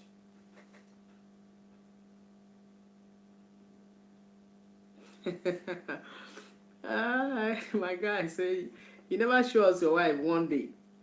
But now you they tell us about marriage, now. Oh my God. Wisdom is profitable to those who implement it or who use it. Wisdom. I can't.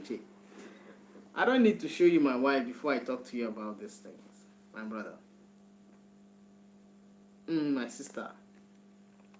I don't need to show you. Take my words for it. You can, it's on you. A lot of women confuse self-worth with suffering. We must stop glorifying a ride or die love and start demanding balance emotionally. Healthy love. I come in peace. You know come in peace, oh my brother. I be my sister, Lola. You know come in peace. Ride or die kind of love. I understand where this ride or die thing is coming from.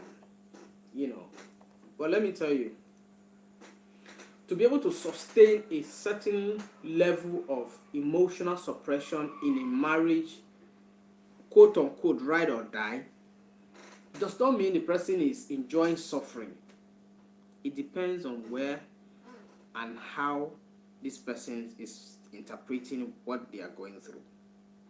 Now, most times, what our young ladies today do is they are in their own lives looking into another person's life, trying to tell that person that person is suffering, and therefore it is their job or duty to talk that person out of the suffering. How do you know what balances this person's emotion. You are not that person. People are allowed to carry out as long as their sanity is sane, to be conscious of what they are doing, to carry out whatever life they want to carry out living. So sometimes when I see people saying suffering and smiling in a relationship, it depends. You're not in that relationship. There are people who knows that sustaining a relationship is a load of work. So you can't tell them that because they're trying to make sure that marriage is surviving or last, does not mean they are suffering to die for ride or die with that person. Because sometimes you have to know that you have to sacrifice to be able to sustain that relationship, because without which it will perish. A relationship will not last. So let's burn this ideology of ride or die being a sufferhead. Until you live that person's experience, you can't tell the person's story. Chicken up. Damn Baba. Don Baba J. I know we don't, bros. Thank you guys for joining Soul Talk. My name is Xander's Boss, and on Golden Page Magazine, I'm a star for trying to build something for Golden Page. Men therapy isn't weakness. Learn how to say, I am not okay, I am sorry, I need help, I love you, I don't know how to show it, thanks so much. Are you saying men don't say thanks so much? Are you saying men don't say I need help? Are you saying men don't say I love you? Are you saying men don't show weakness? Or men don't say I'm not okay? Oh, men do better than that now. If you are a man and you don't do all these things, if you are a man, you don't say I love you because you will be perceived as, I don't know. If you're a man, you don't talk to your woman because you don't want her to feel you or see you as a weakling. If you're a man, you don't say you're not okay with something. If you're a man, you don't say you need help. Please. It doesn't define you as a man. Okay? Because at the end of the day, that's the problem we're having. You didn't communicate your expectations or your challenges. That's why we used to say, how do you expect a man to see what you're thinking as a woman? A man is not a magician, because we expect women to express their feeling, how they are feeling. So if you don't want a woman to assume you, express yourself. Tell them you love them if you love them. Show them when you need to show them that you care. Tell them I need help when you need help. Tell them thank you so much when they have done you good. Show all of these gestures and you see how that marriage would be blessed.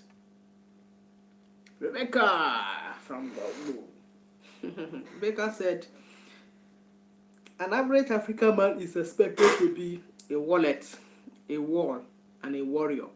There is no space for him to be wounded or weak. That's what breaks marriages silently, because of women who go into men's life thinking the man is a wallet, he's a warrior, and he won't be allowed to be wounded. All right, that's a good submission. We're getting to the end of this. Okay, I have 17 minutes. Is it? 7 minutes, sorry. Wow. I might extend it too, because I'm enjoying this topic. You guys didn't leave me a message. Nobody contributed. So, well, I'm still here. I'm still very much here. Super Evangelist Bangwo, how are you? Hope you speak English. Who can I bring on here to just give me one simple contribution? Mr. Wally.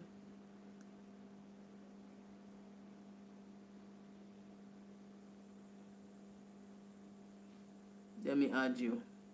Okoli Chinanya. How are you, Okoli Chinanya? Have you been listening and watching so far? If you have, what's your contribution? If you have, let me try add some people from here and see what's. If you have been watching, what is your contribution?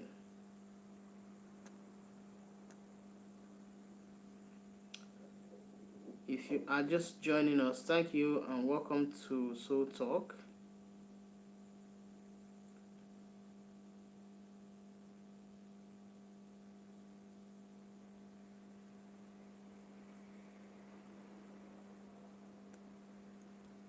Okay. I'm trying to add one of few people so I can take a direct call. We'll be having a guest here by Saturday.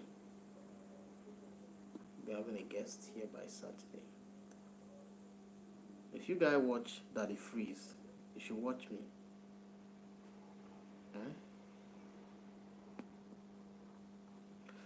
Okay. All right. What was our last? What was my? I took the last contribution. Okay, the average African man is expected to be a wallet. All right, I've taken this contribution. All right, before I got engaged, I cleared my personal debt because I didn't want resentment to grow later. Money tension in love is real, but preparation builds peace. Don't play with this. Don't play with this. Thank you, my dear. That's good. We have 1, 2, 3.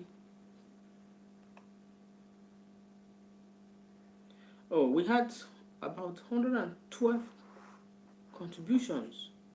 312. Wow, these people. Oh my God. This is supposed to be on my social media. These people just send my WhatsApp contribution and refuse to join me. This is not fine. It's not sweet. It's not good now.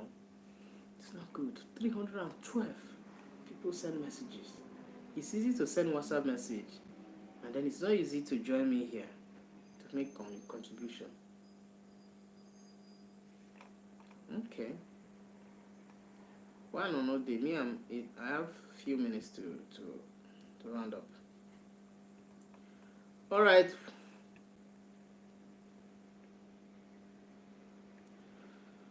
We already know that relationship is established on different layers, different bases, different purposes. But the primary foundational thing that a marriage is established for is for you to have a balanced life in society. And I said it before, right? We build our love in chapters. Some we broke those chapters into different pages and different sub-chapters, subheadings. But love is not just about what we have or what we don't have. It's much how basic we can handle the lacks in our relationships and the plenty in our relationship. How do we handle those?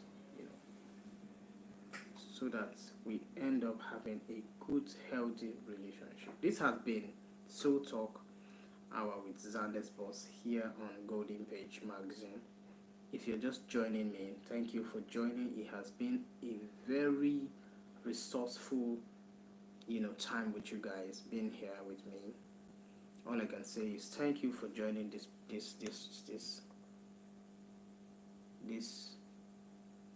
platform. As you join, God bless you. God bless you as you join. All right. I know that you'll be here when I'm back here live. All right. Yeah. Those of you who are just coming, I don't know what to do now. I'm almost going to the end of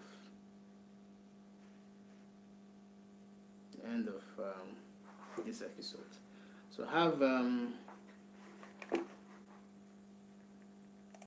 so our next episode is going to be story time. Yeah, you guys like stories? Yeah, story time. Story time. Story, story, story.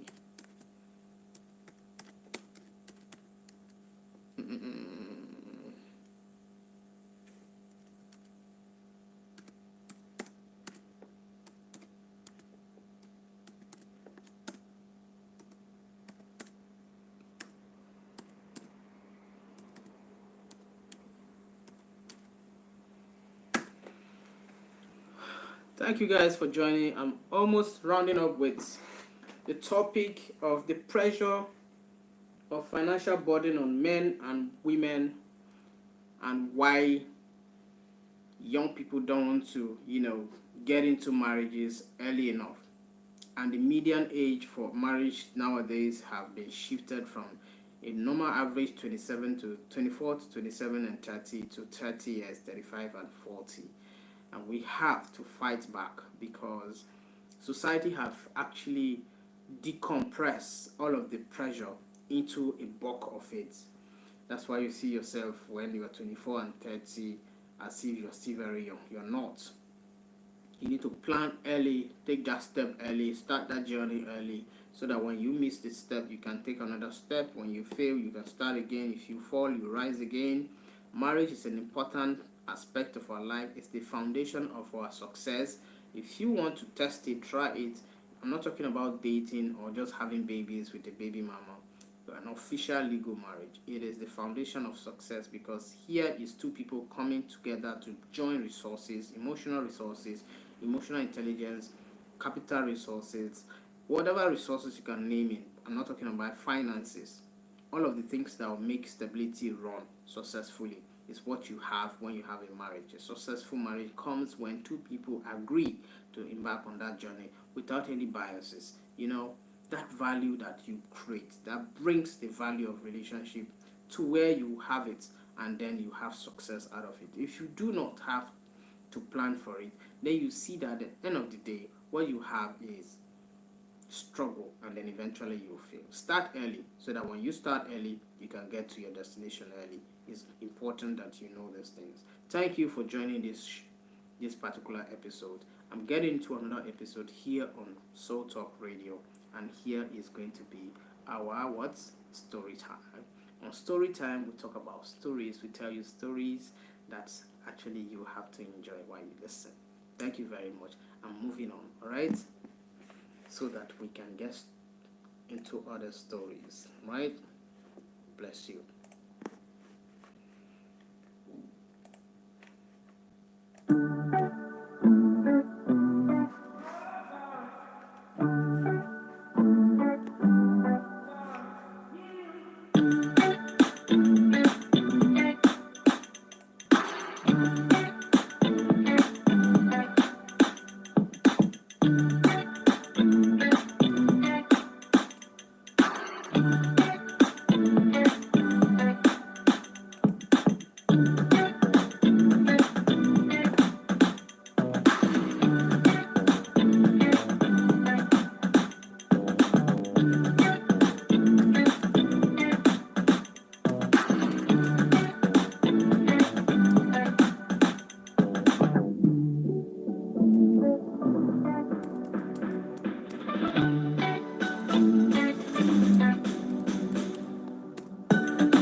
Hello,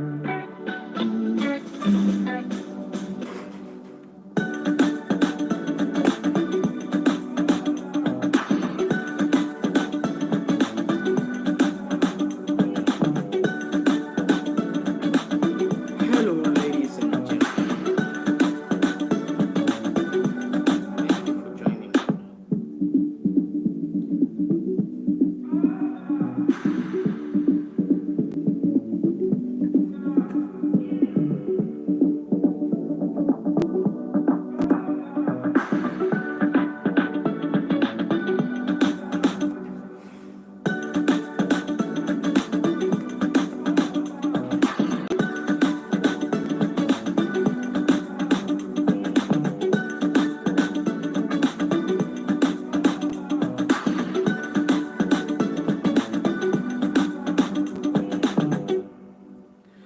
Good afternoon, ladies and gentlemen, and welcome to this episode of.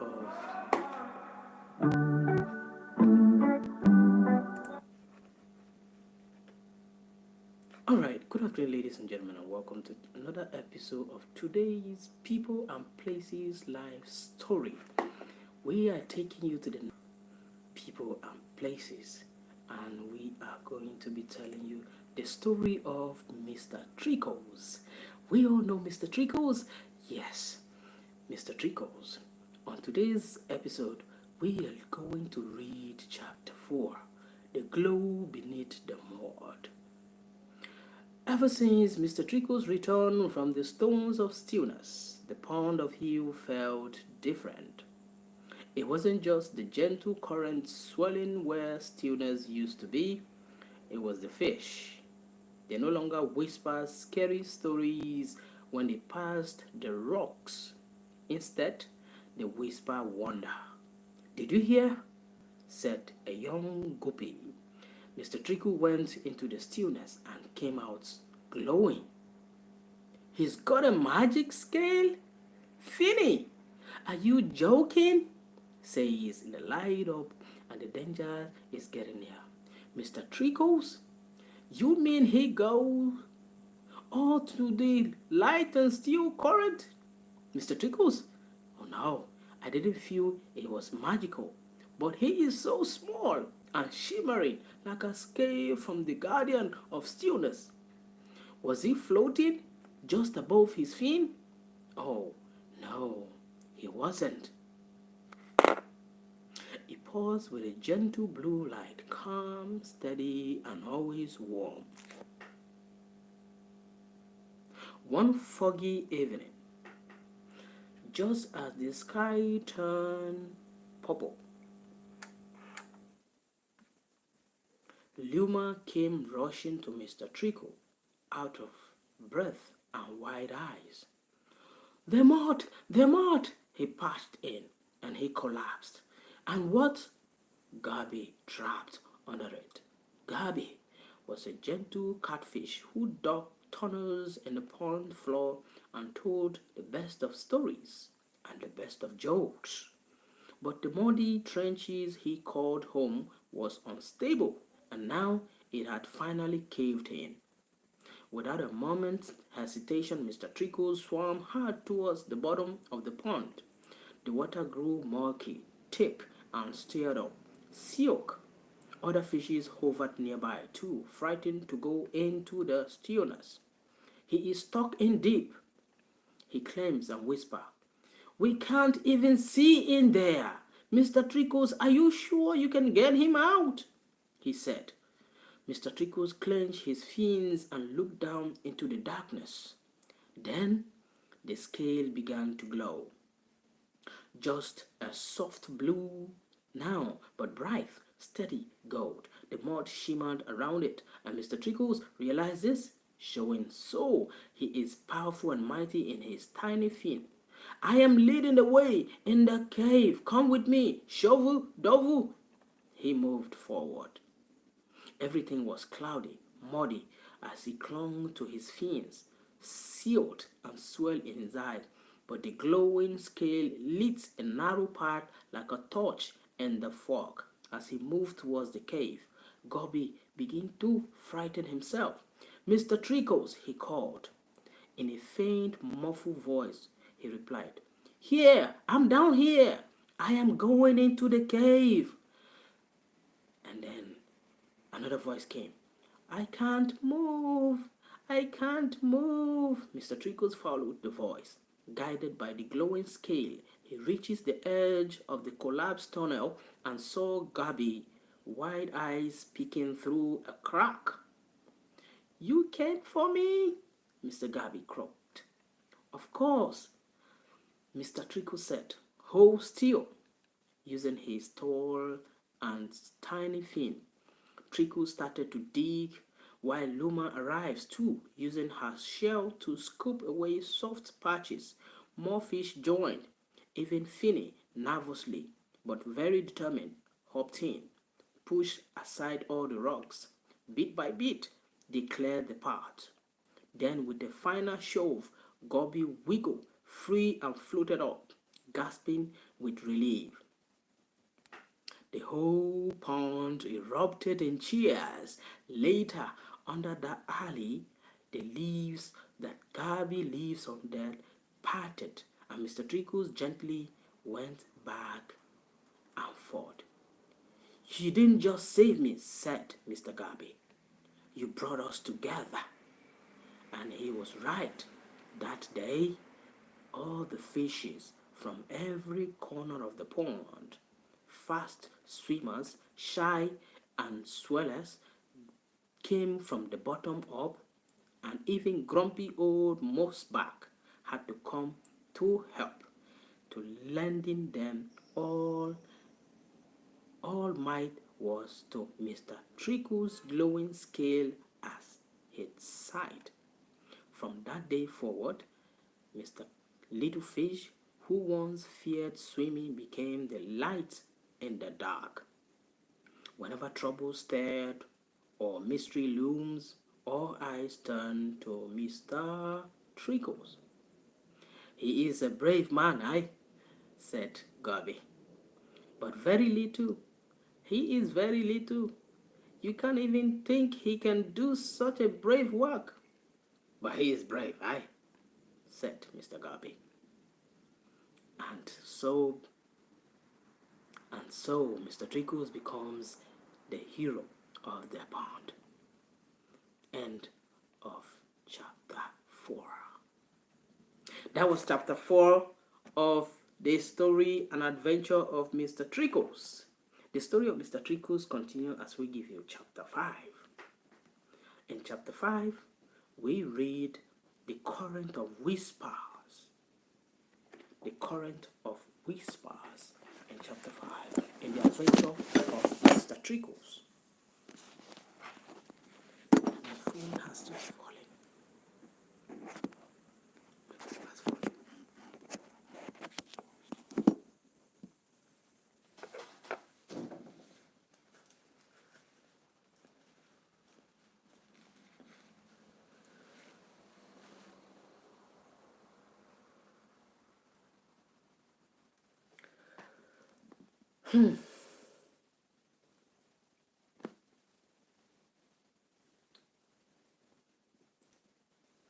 The current of whispers in the pond of Heaves.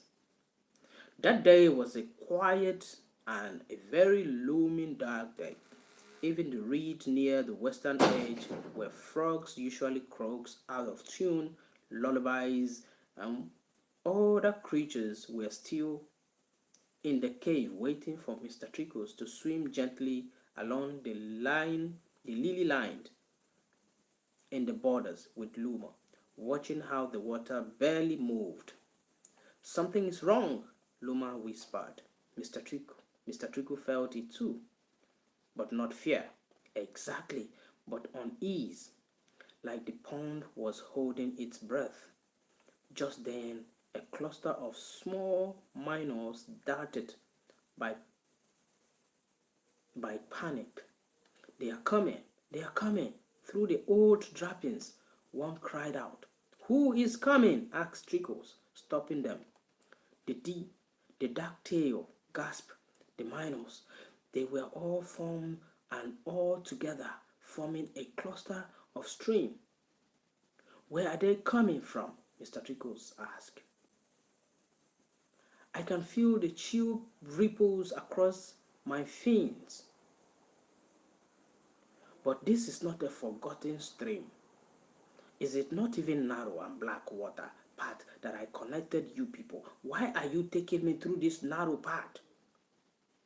Long ago, I could swim through this path and not need your help. Why do you have to bring me here? And to see a little fish. He is not little, Mr. Doctor. He is Mr. Trikuti. Trikuti? No. He is Mr. Trickles. Later that evening, the council of Scale gathered, and finally the messengers arrived. A circle of the pond's wisest fish, Goby, Luma, Old Buzzbag, and a few ancient turtles gathered to welcome the arrival of the messenger from a far land. They met beneath the hollow's log. They are scouting, but everyone is silent, waiting for the messenger, said Old Mossback, his voice like a gravel. Not here, not here. You can sit there and be quiet. They went to the deep center, added Gabi, shift away, let the messenger sit here. Where is the stone that they said you brought for a gift? But this trickle man of a man, is it a man or a fish? He frowned, and then a stone shot was glowing like a gem in his pocket. Is it the stone, Mr. Gatsby? I have kept it hidden until I find this Mr. Trickle, the very tiny fish you have here. Cora moved a little bit. Where is Trickle? He is supposed to be here. And then Luma walked in, and she swam towards the narrow path in the middle, and the moon began to shine, and the darkness began to give way. And Mr. Doctor, the messenger, he arose in a worried. I want to see Mr. Trickle. He is the one I have brought the gift for. But Mr. Trickle is not here. He's not here yet. You can show us the stone, eh? Old Magba muffled. No, I don't talk to small people. I only talk to Mr. Trickle. Mr. Trickle finally arrives, and he shook its head. Every fish has a reason, maybe. Why are they so afraid? He is just a stranger. He has come to give some thanks. Give him some relax. And Mr. Trickle swam to the mouth of the old drip pipe. And the water here was darker, thicker, colder. And there he stood. Are you the small tiny fish they call Mr. Trickle? Yes, I am. And his scales shimmered like oil. His eyes were sharp and cautious. One of them, the biggest, stepped forward. The messenger. I am Reef, he said. Why are you here? Glowing fish answered from the corner of Mr. Trickle. I am here with a gift for Mr. Trickle. He held his ground. Because this is our pond, and we don't have visitors, he said. Trickle rose and swam to the center. Oh, let him speak and let him present the gift. I know why you are coming here with a gift. You want to lure us to the whisper current so that you can swallow us. Are there sharks in the current? Relax. Like I said, I am reefed. I do not swallow little fish. I am a tortoise. he narrows his eyes. We did not come to fight. We are from the forgotten stream, long gone, that has almost dried up. But this Mr. Trickwood has opened the channel, and now we have a flowing stream, and I have been asked to come here with a gift. This lamb life is for Mr. Trickle. We do not need a gift. Enjoy the water. This is our pond, said another. Mr. Trickle's glowing scale paused faintly. Not a warning, just a soft light of truth. He looked around. Behold, wreathed with a dozen of smaller ducktails, young, tired, slowly. They must have been worn out. You let him speak. He just said he is from the forgotten stream. Do you know that their water has even dried up? But it was an accident when we freed the ducktail before the water channels opened. Now they have water. Oh, they do not have to come here with a gift. That same channel we are going to drill over and they will swallow us.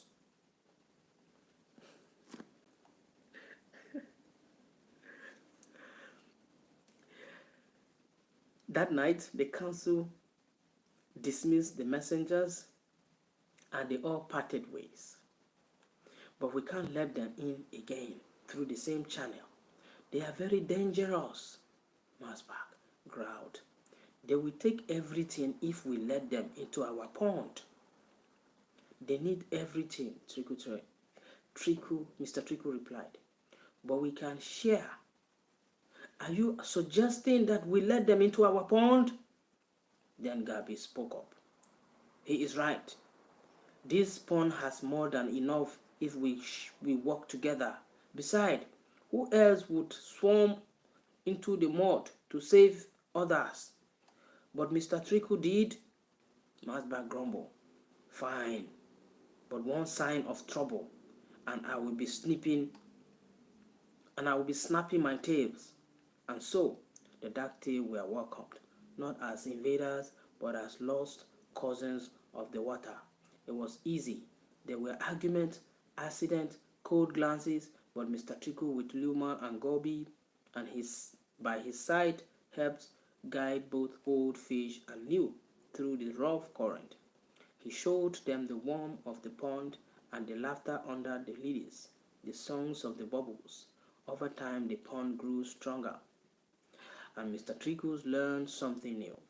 Being brave isn't just about swimming through fears. It is about making room for others to swim through. And this was chapter 5 of Mr. Trickles, The Adventure of Mr. Trickles, This Whisper of Currents. Thank you guys for watching for this episode. This is another story episode of People and Places, This Adventure of Mr. Trickles. We'll be bringing you the second chapter and the next episodes. Stay tuned so you enjoy the rest of the episode of Mr. Trickles and the adventure of the little fish in the pond of Reeve.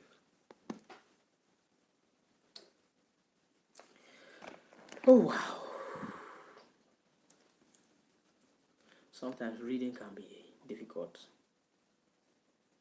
Alright, you guys. I hope you guys are with me. I'm done with my it's time to end it.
Series, the app learns from your speaking progress and personalizes your lessons to the sounds you need to improve.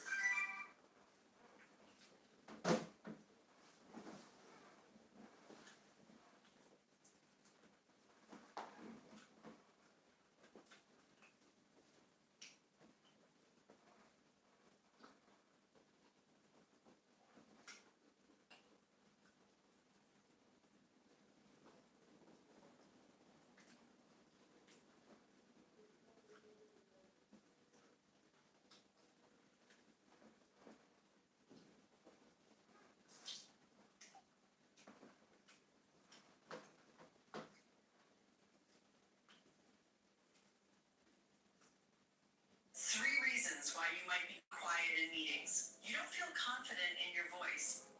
You think others sound smarter. You're afraid of saying the wrong thing. Start to speak like a leader. Replace social media with learning apps.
Hello guys. Good morning. Good morning everyone. Good morning from here. Guys. Happy new month. Happy new month.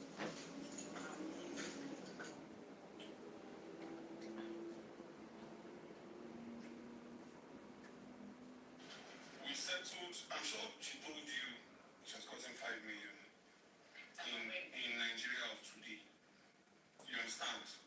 The whole thing, like this whole relationship matter, didn't happen because we had a business transaction. We were in love, we had a relationship. And then I traveled and then we did some things. Those kind of money don't go. But I was still nice enough. No, I'm telling you the facts. Everybody knows that. But if you do things for love, you did it for love, no need. But this one now, I came out, hold on, please. I came out, my money came in, and then she was able to get 2 million, 3 million, that's 5 million. Every other good girl, this girl is a better person. Every other good girl, calm down. Every other good girl will be grateful. You got 5 million, didn't you? From your did you not? From your fiancé. Your fiancé transferred 5 million naira to me, and your mom gave me 2 million. So my money will be 5 million. Yes. Because my money is supposed to be 12 million. Wait, now why are you increasing this every day now? Why are you increasing it every day? Initially, you did wait, na interest what you put inside the day. Which interest? No, she's my pain is why would she even now go and meet my fiancé? For the emotional damage. Why would if you didn't go and meet my fiancé, that would have made sense. But you want to meet my fiancé. For my mental state, for my health sake, and for all the interest, the one that I gave to you for over 7 years, my dear, you will still be paying with your life and you would have paid the finish. Okay, we forgot to deduct. You know, I had to go to the hospital that year to go and check myself. You were hitting me. Not even when you were there. This girl was carrying back when they pushing me for streets. Because you what? I don't know if you understand. She was carrying back when they pushing me. She just told me things. I need to go check, you know, because normally to go check.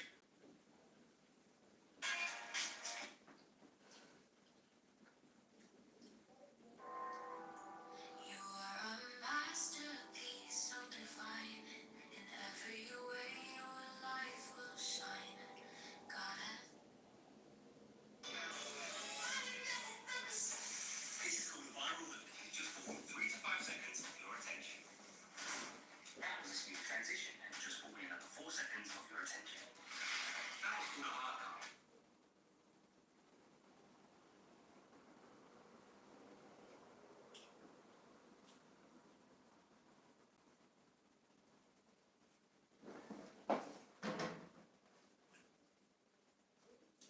AI filmmaking. AI filmmaking.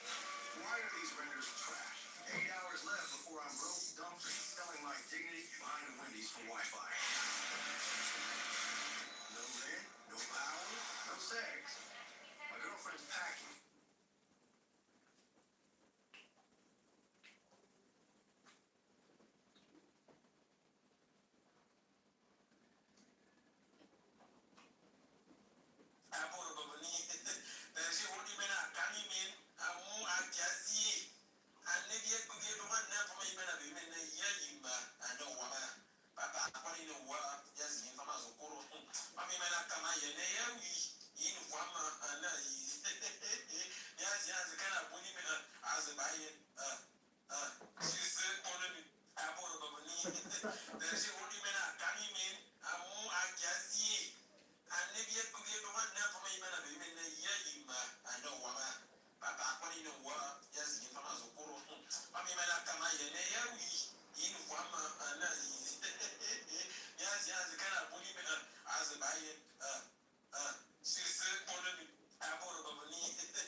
Married men, be proud of your tummy. Be proud of your wife's tummy.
What will you do if you find yourself in a situation like this?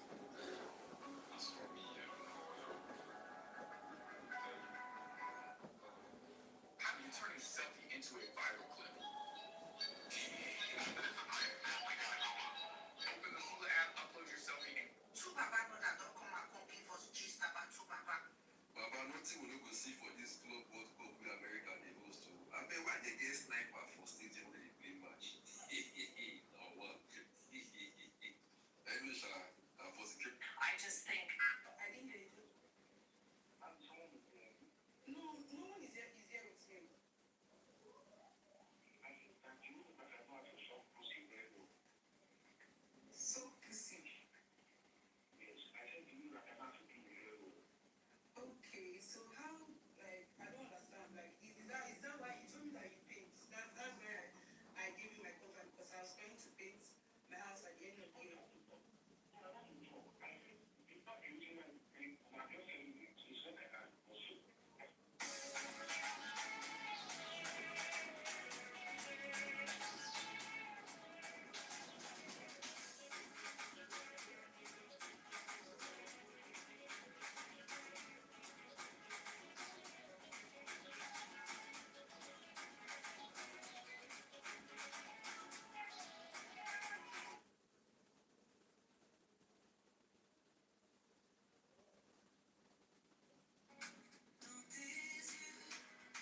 start attacking it, and then she's got to make that private. And the backlash got so bad, by sheer fucking coincidence, this young woman, who's a teenager, who just happens to be blonde and just happens to share the exact same legal name as Tipsy, she starts getting harassed. I have had to go as far as to delete everything off my Facebook and change my name. And during all this, someone figures out where Tipsy works, and they show the video to her corporate bosses over at this RX company she works at. They not only fired her over this video, they issued an official apology to anyone she hurt.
missed your call.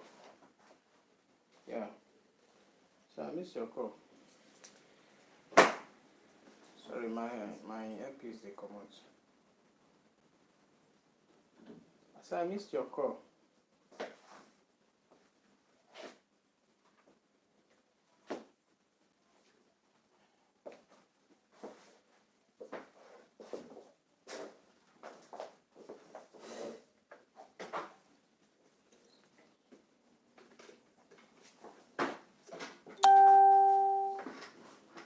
You just verify as I take explain give you so.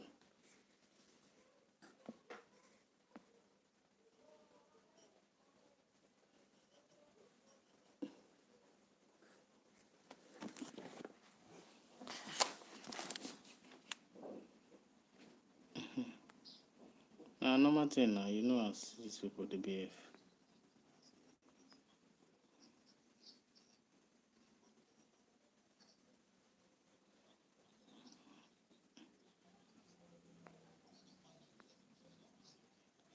Yeah. So I know no say you don't submit them, so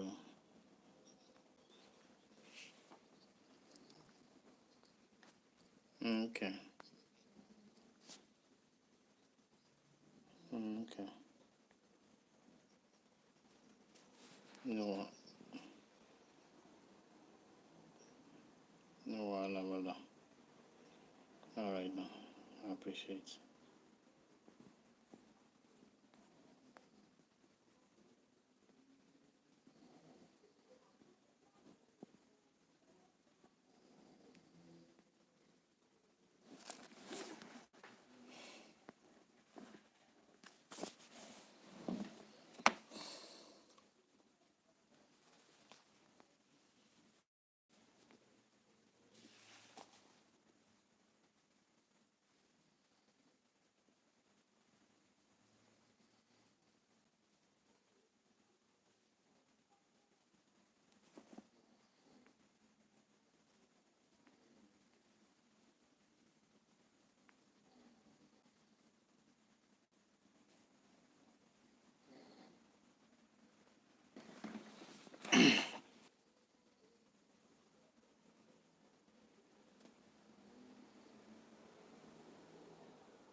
Why I can't? Why I can't?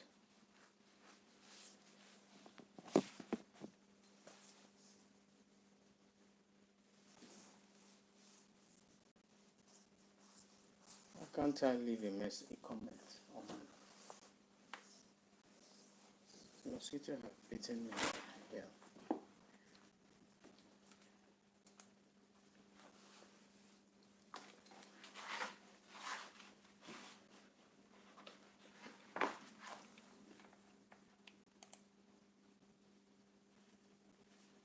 What happened?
Like, how can I? Why can't I see my?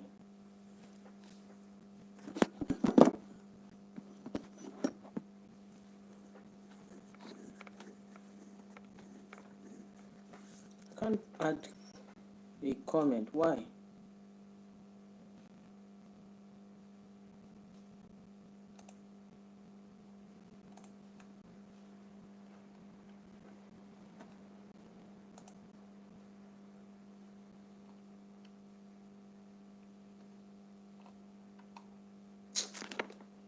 Nothing bad pass.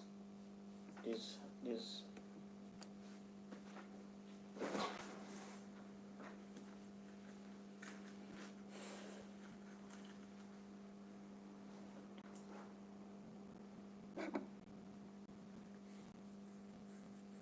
Just got bitten by a mosquito. How?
I can't add a comment. Why?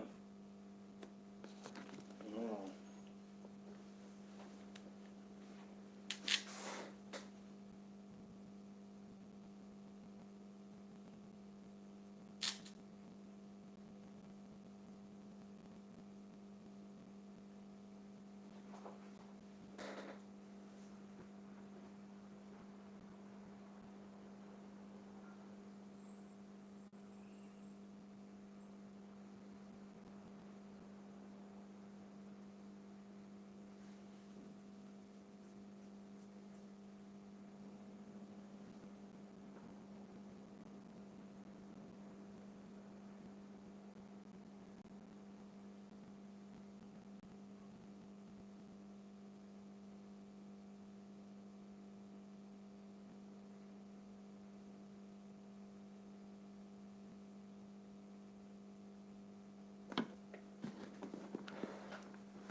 start tomorrow morning.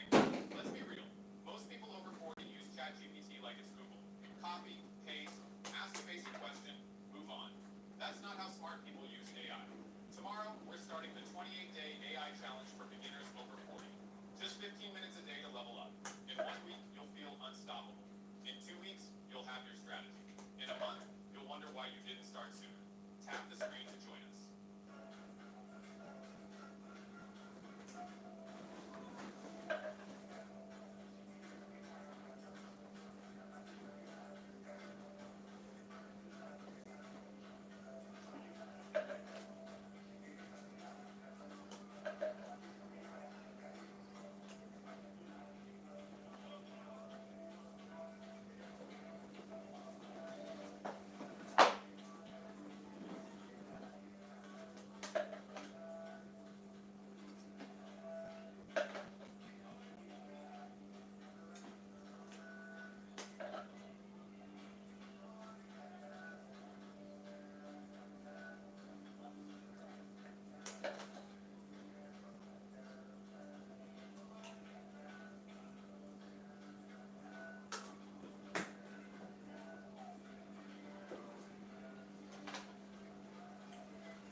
All was quiet. There was no one to watch him or laugh at him. It was just him, the friendly skylight.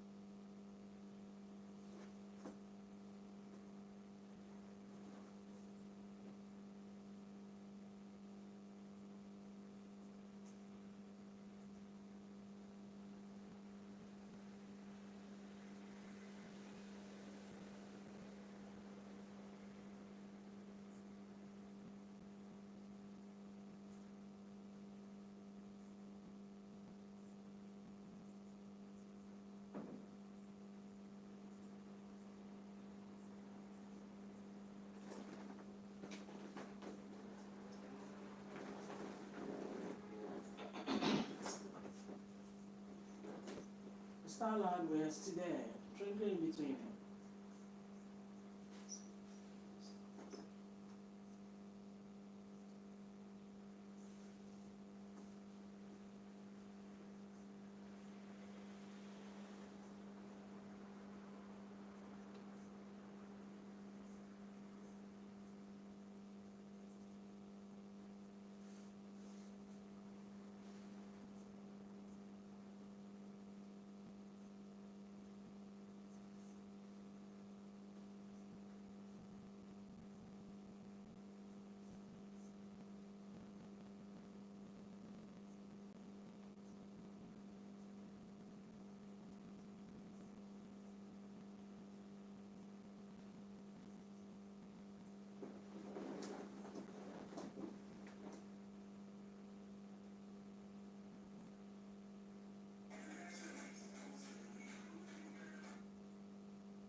Very Dark Man had a wonderful was at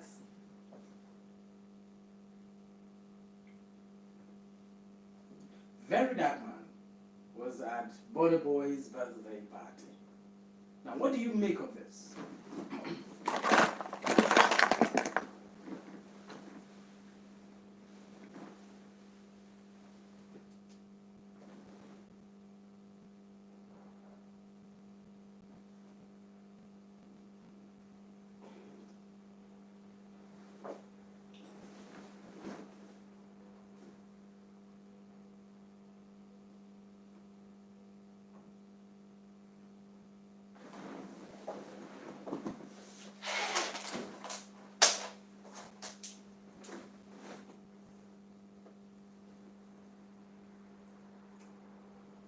So, Very Dark Man was invited to Burna Boy's private birthday party.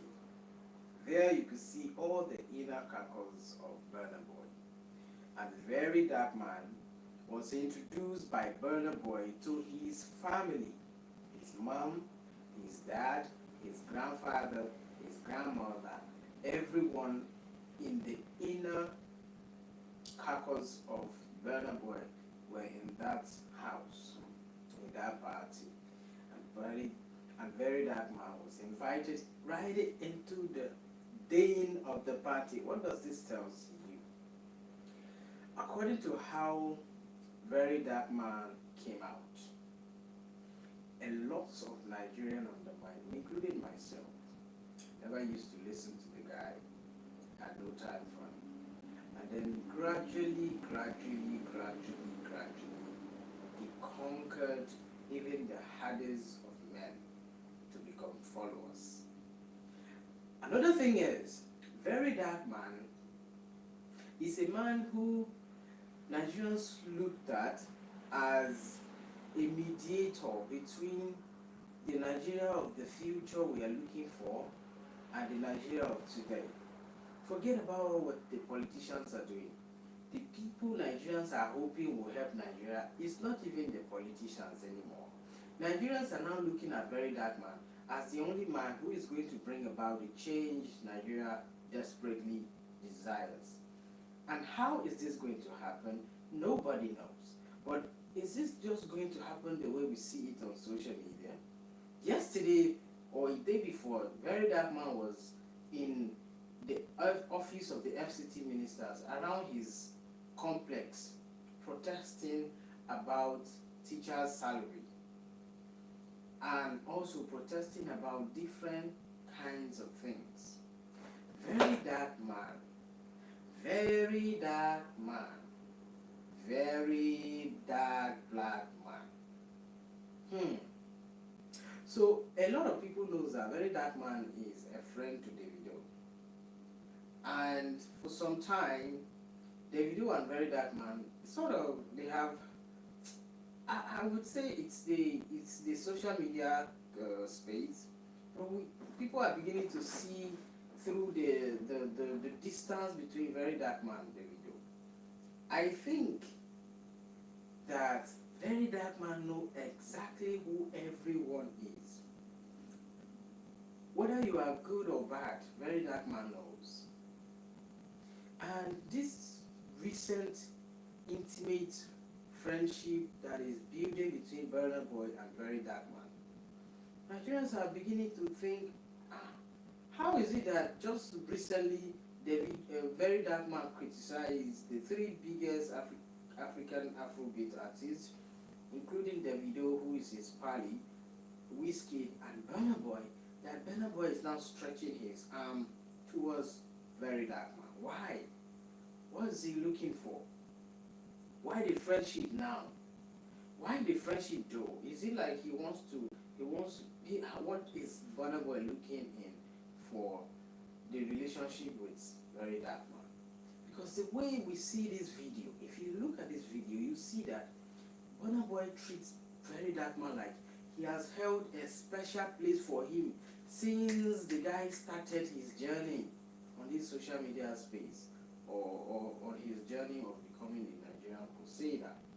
You will see that Very Dark Man was was was welcomed, was shown love. The celebrities there respected the guy. Burna Boy respect this guy. Burna Boy is not a respecter of a lot of people, but Burna Boy respect this guy.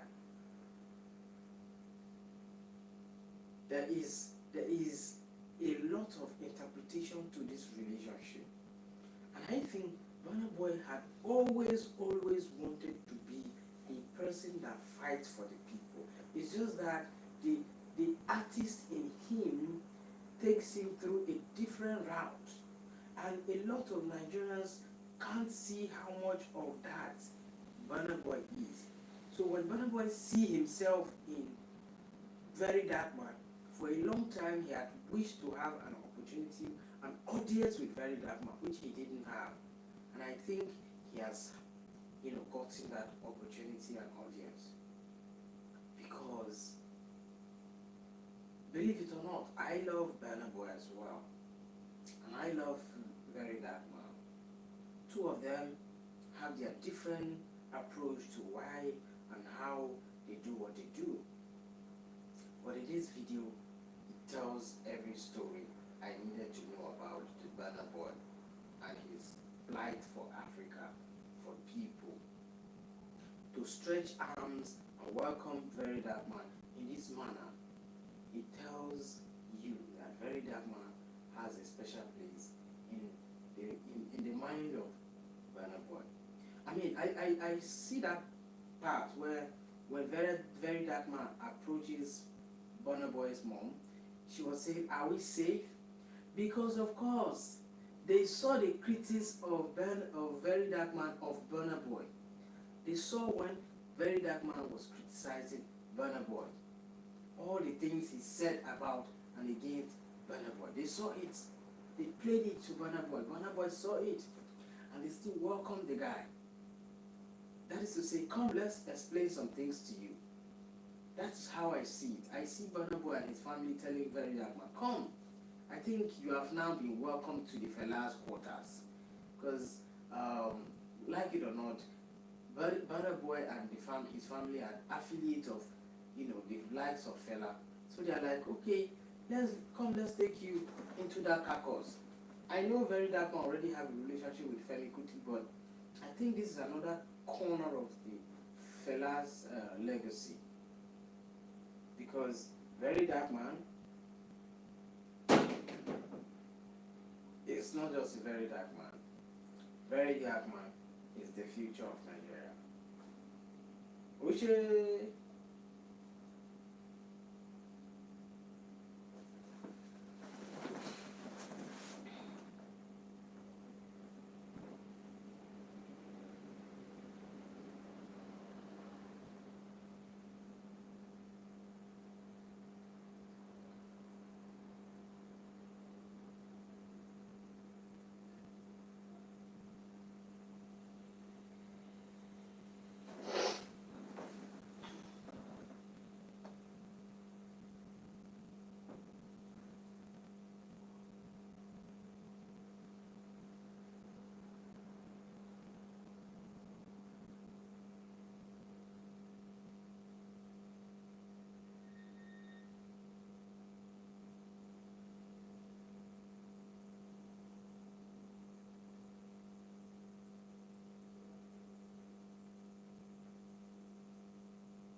Now, it is very tricky at this stage that Peter Obi has roped himself into the coalition.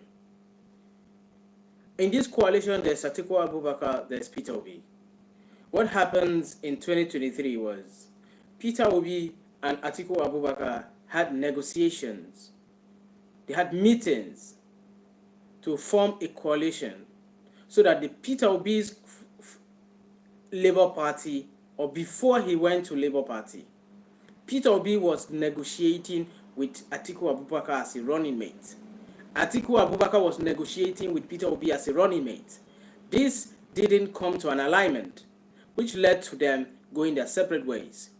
When Peter Obi discovered that he wasn't going to get a ticket as a running candidate from the PDP, he left PDP and started negotiating with other political parties where he can get a ticket to run. And then Atiku Abubakar called him and said, "Come, run with me as a running mate," just like we did before in 2019. And Peter Obi said, "No. If you can run as a running mate to me, with me, then we can run. But I cannot run as a running mate with you." And then that agreement did not hold. And then they both went their separate ways.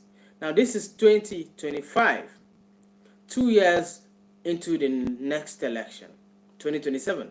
Now the thing is, the way I look at it, like every other Nigerian who have analyzed the coalition coming together to unseat the incumbent in 2027, the reality of this matter is the coalition is not just going to hand Peter Obi a ticket to run under the new coalition formed political party as their sole candidate, as a flag bearer. They are going to conduct a primary. With this primary comes a winner who will emerge as the candidate from the coalition political party ADC. Now, we are not looking at this the right way. Peter Obi needs further consultations, because what Nigerians do not want is the scenario that played out in 2023 to repeat itself in 2025, in 2027. Because if the coalition refuses to hand Peter Obi a running ticket as the candidate from ADC, what is going to happen is Peter Obi might not likely want to give up his ambition to be president of Nigeria. Neither is Atiku Abubakar willing to give up their ambition. Every other candidate, every other party member, or every other leader in the coalition might choose to support who they want to support, but the primary must hold. In this primary, I don't think Peter Obi would see the light of the ticket, because this is not going to be an automatic ticket. So what happens now is the exact scenario that played out in 2023 might just play out again. Why? In 2023, it was that in 2022, it was that the PDP refused to zone their candidature to the east or to the southeast. So because they refused to zone it, it was open ballot, and Peter Obi went, and when he saw that it was open ballot, he didn't want to run and not get a ticket. I think he did run, but then he didn't get a ticket for the PDP, but Atiku got. And then they fall apart and went into the ballot in 2023 and lost because they split their vote. What could have happened then was, if Peter Obi would have aligned with Atiku Abubakar, they could possibly have gotten a win, because in 2023, what happened is the current president won by around 36% of the vote. Meanwhile, the opposition won with about 64%. Now, with this in mind,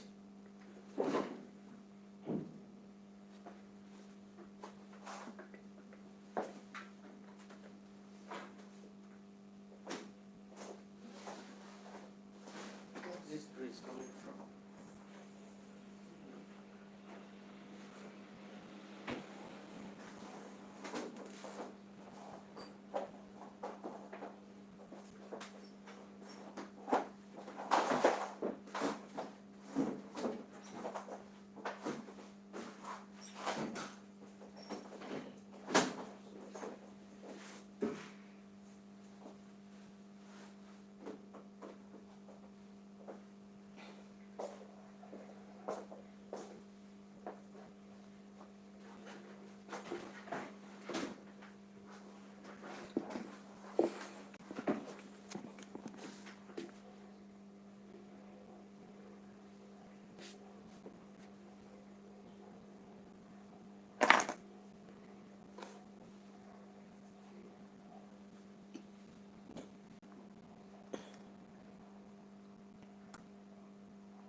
So all hailed.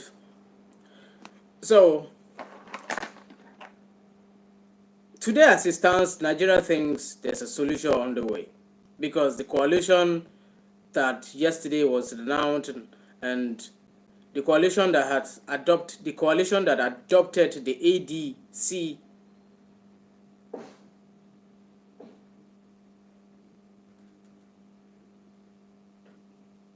Today, as it stands in the political space of Nigeria, Nigerians are beginning to think there is a hope and there is a solution on the way.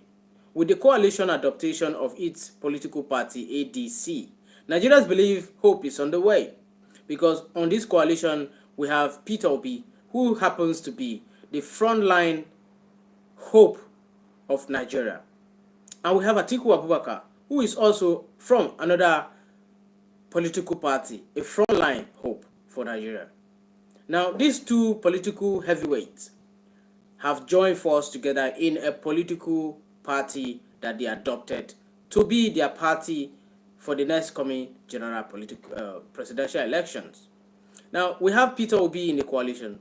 We have Atiku Abubakar in this coalition. These two heavyweights are of the previous former candidate of the presidential ticket of 2023. The two presidential aspirants of 2023, Peter Obi and Atiku Abubakar, are in the coalition. Now, there is a problem, and if this matter is not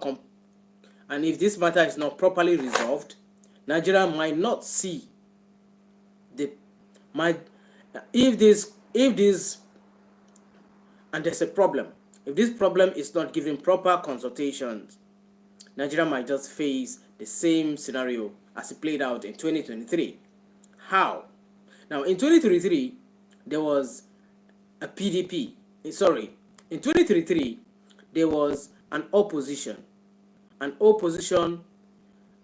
of three different strong. Now, in 2023, what simply happened was Peter Obi lost in the primary from the PDP. In fact, he wasn't given a ticket from the PDP. He left the PDP and in search for a new political party where he could get the ticket, until he went to Labour Party. Atiku Abubakar, on the other hand, was the candidate and the flag bearer of the PDP. Now, through consultations, Atiku Abubakar realized he needed Peter Obi so that they could both form a coalition and win the election in 2023. But Peter Obi didn't accept. That agreement did not form an alignment, so there was no coalition between Peter Obi and the Atiku's camp. With this division comes the 2023 election. With this same division comes the division in the vote. The voting power of the Nigerian public was divided among Peter Obi's wing of the Labour Party and Atiku Abubakar wing of the PDP, giving an upper hand to the APC. And the APC won because when there was division in the opposition, it gave them an edge with just a few. APC won because there was division among the opposition. They won with 36%, while the opposition won with had over 64% divided among them. Now, if this scenario repeats itself in 2027, it's still going to give an upper hand to the incumbent, and he would win with ease, because this is what the APC strategy is, to ensure that there's division among all opposition, so that votes will be divided in small split units among all the opposition parties, giving the APC an upper hand to be able to win the election. So now that there is a coalition that is formed to form a formidable force against the APC in 2027, here is what is going to play out. Now, the coalition is going to carry out its primary election. Now, within the primary election, a candidate will emerge. Peter Obi will not be handed over a ticket to run from the coalition party. He will not be given an automatic ticket. Atiku Abubakar will not be getting an automatic ticket. There will be other other candidates from the coalition who want to aspire to be aspirant or running candidate from the coalition. And according to the guidelines of the coalition, anybody is free to declare interest and bid for the ticket. Now, if Peter Obi's intention of joining the coalition is for their coalition to single-handedly hand him the ticket, then he has mistaken. Then that consultation is not complete. Then that is going to be a mistake, because that would not happen. And I fear that if Peter Obi goes into primary in the coalition, he will not be coming out with the ticket. And because of this, days leading into the primary, Peter Obi is going to realize that he's not going to get that ticket. And because of that, he will likely pull out, just the way he did from the PDP in 2023.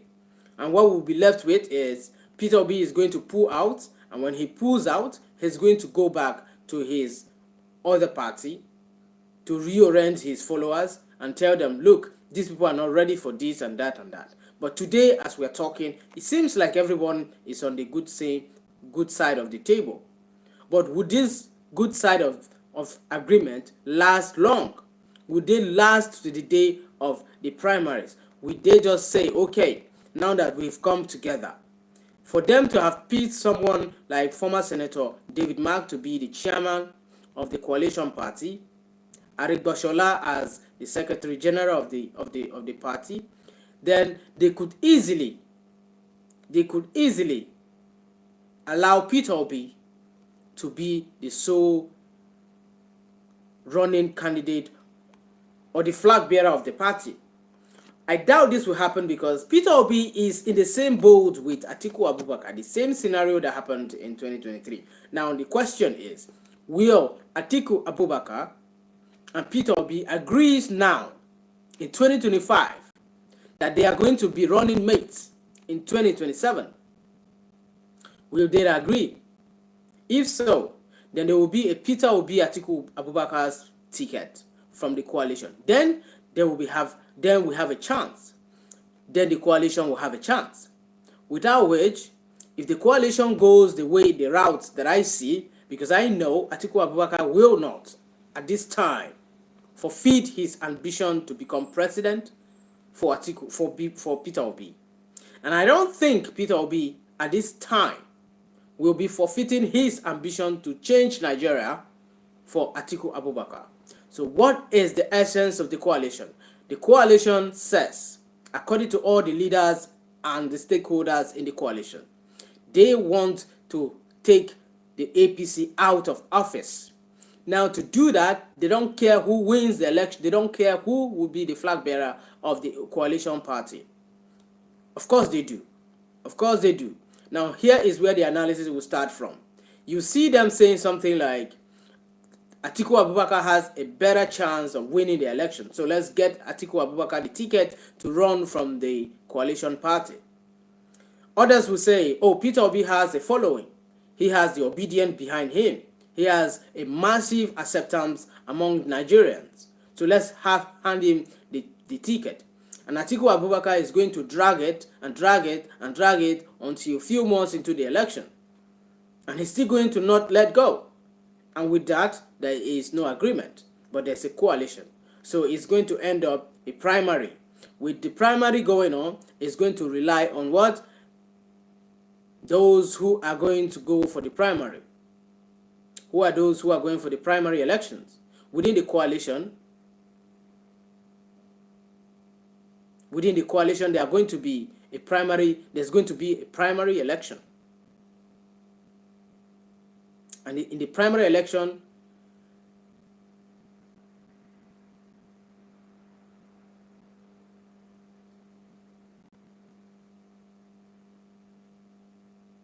remember in the 2023 primary, in the 2022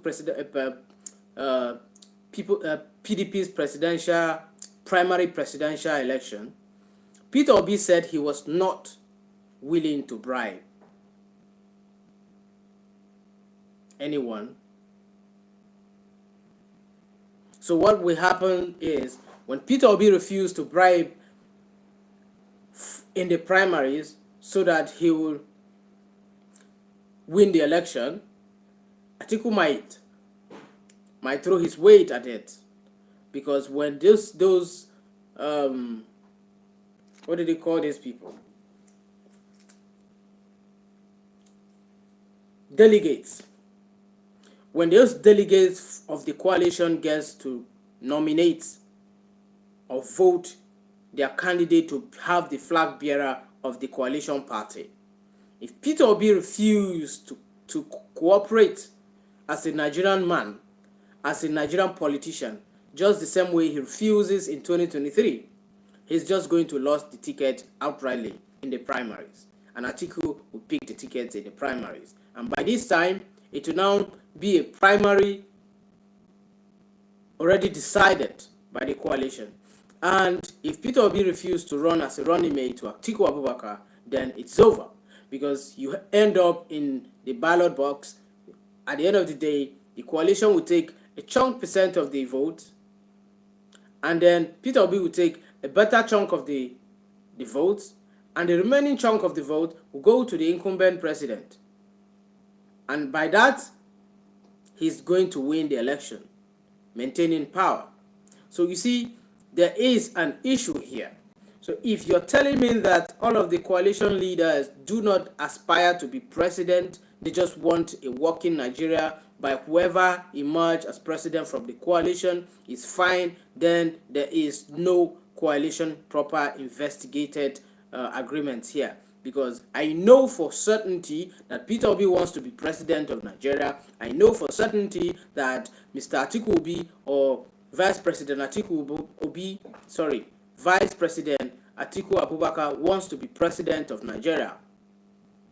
And with this ambition on the way, you cannot come and tell Nigerians that you just want a coalition that will win the presidency and put the APC out of business. Who is going to be the flag bearer of the coalition party?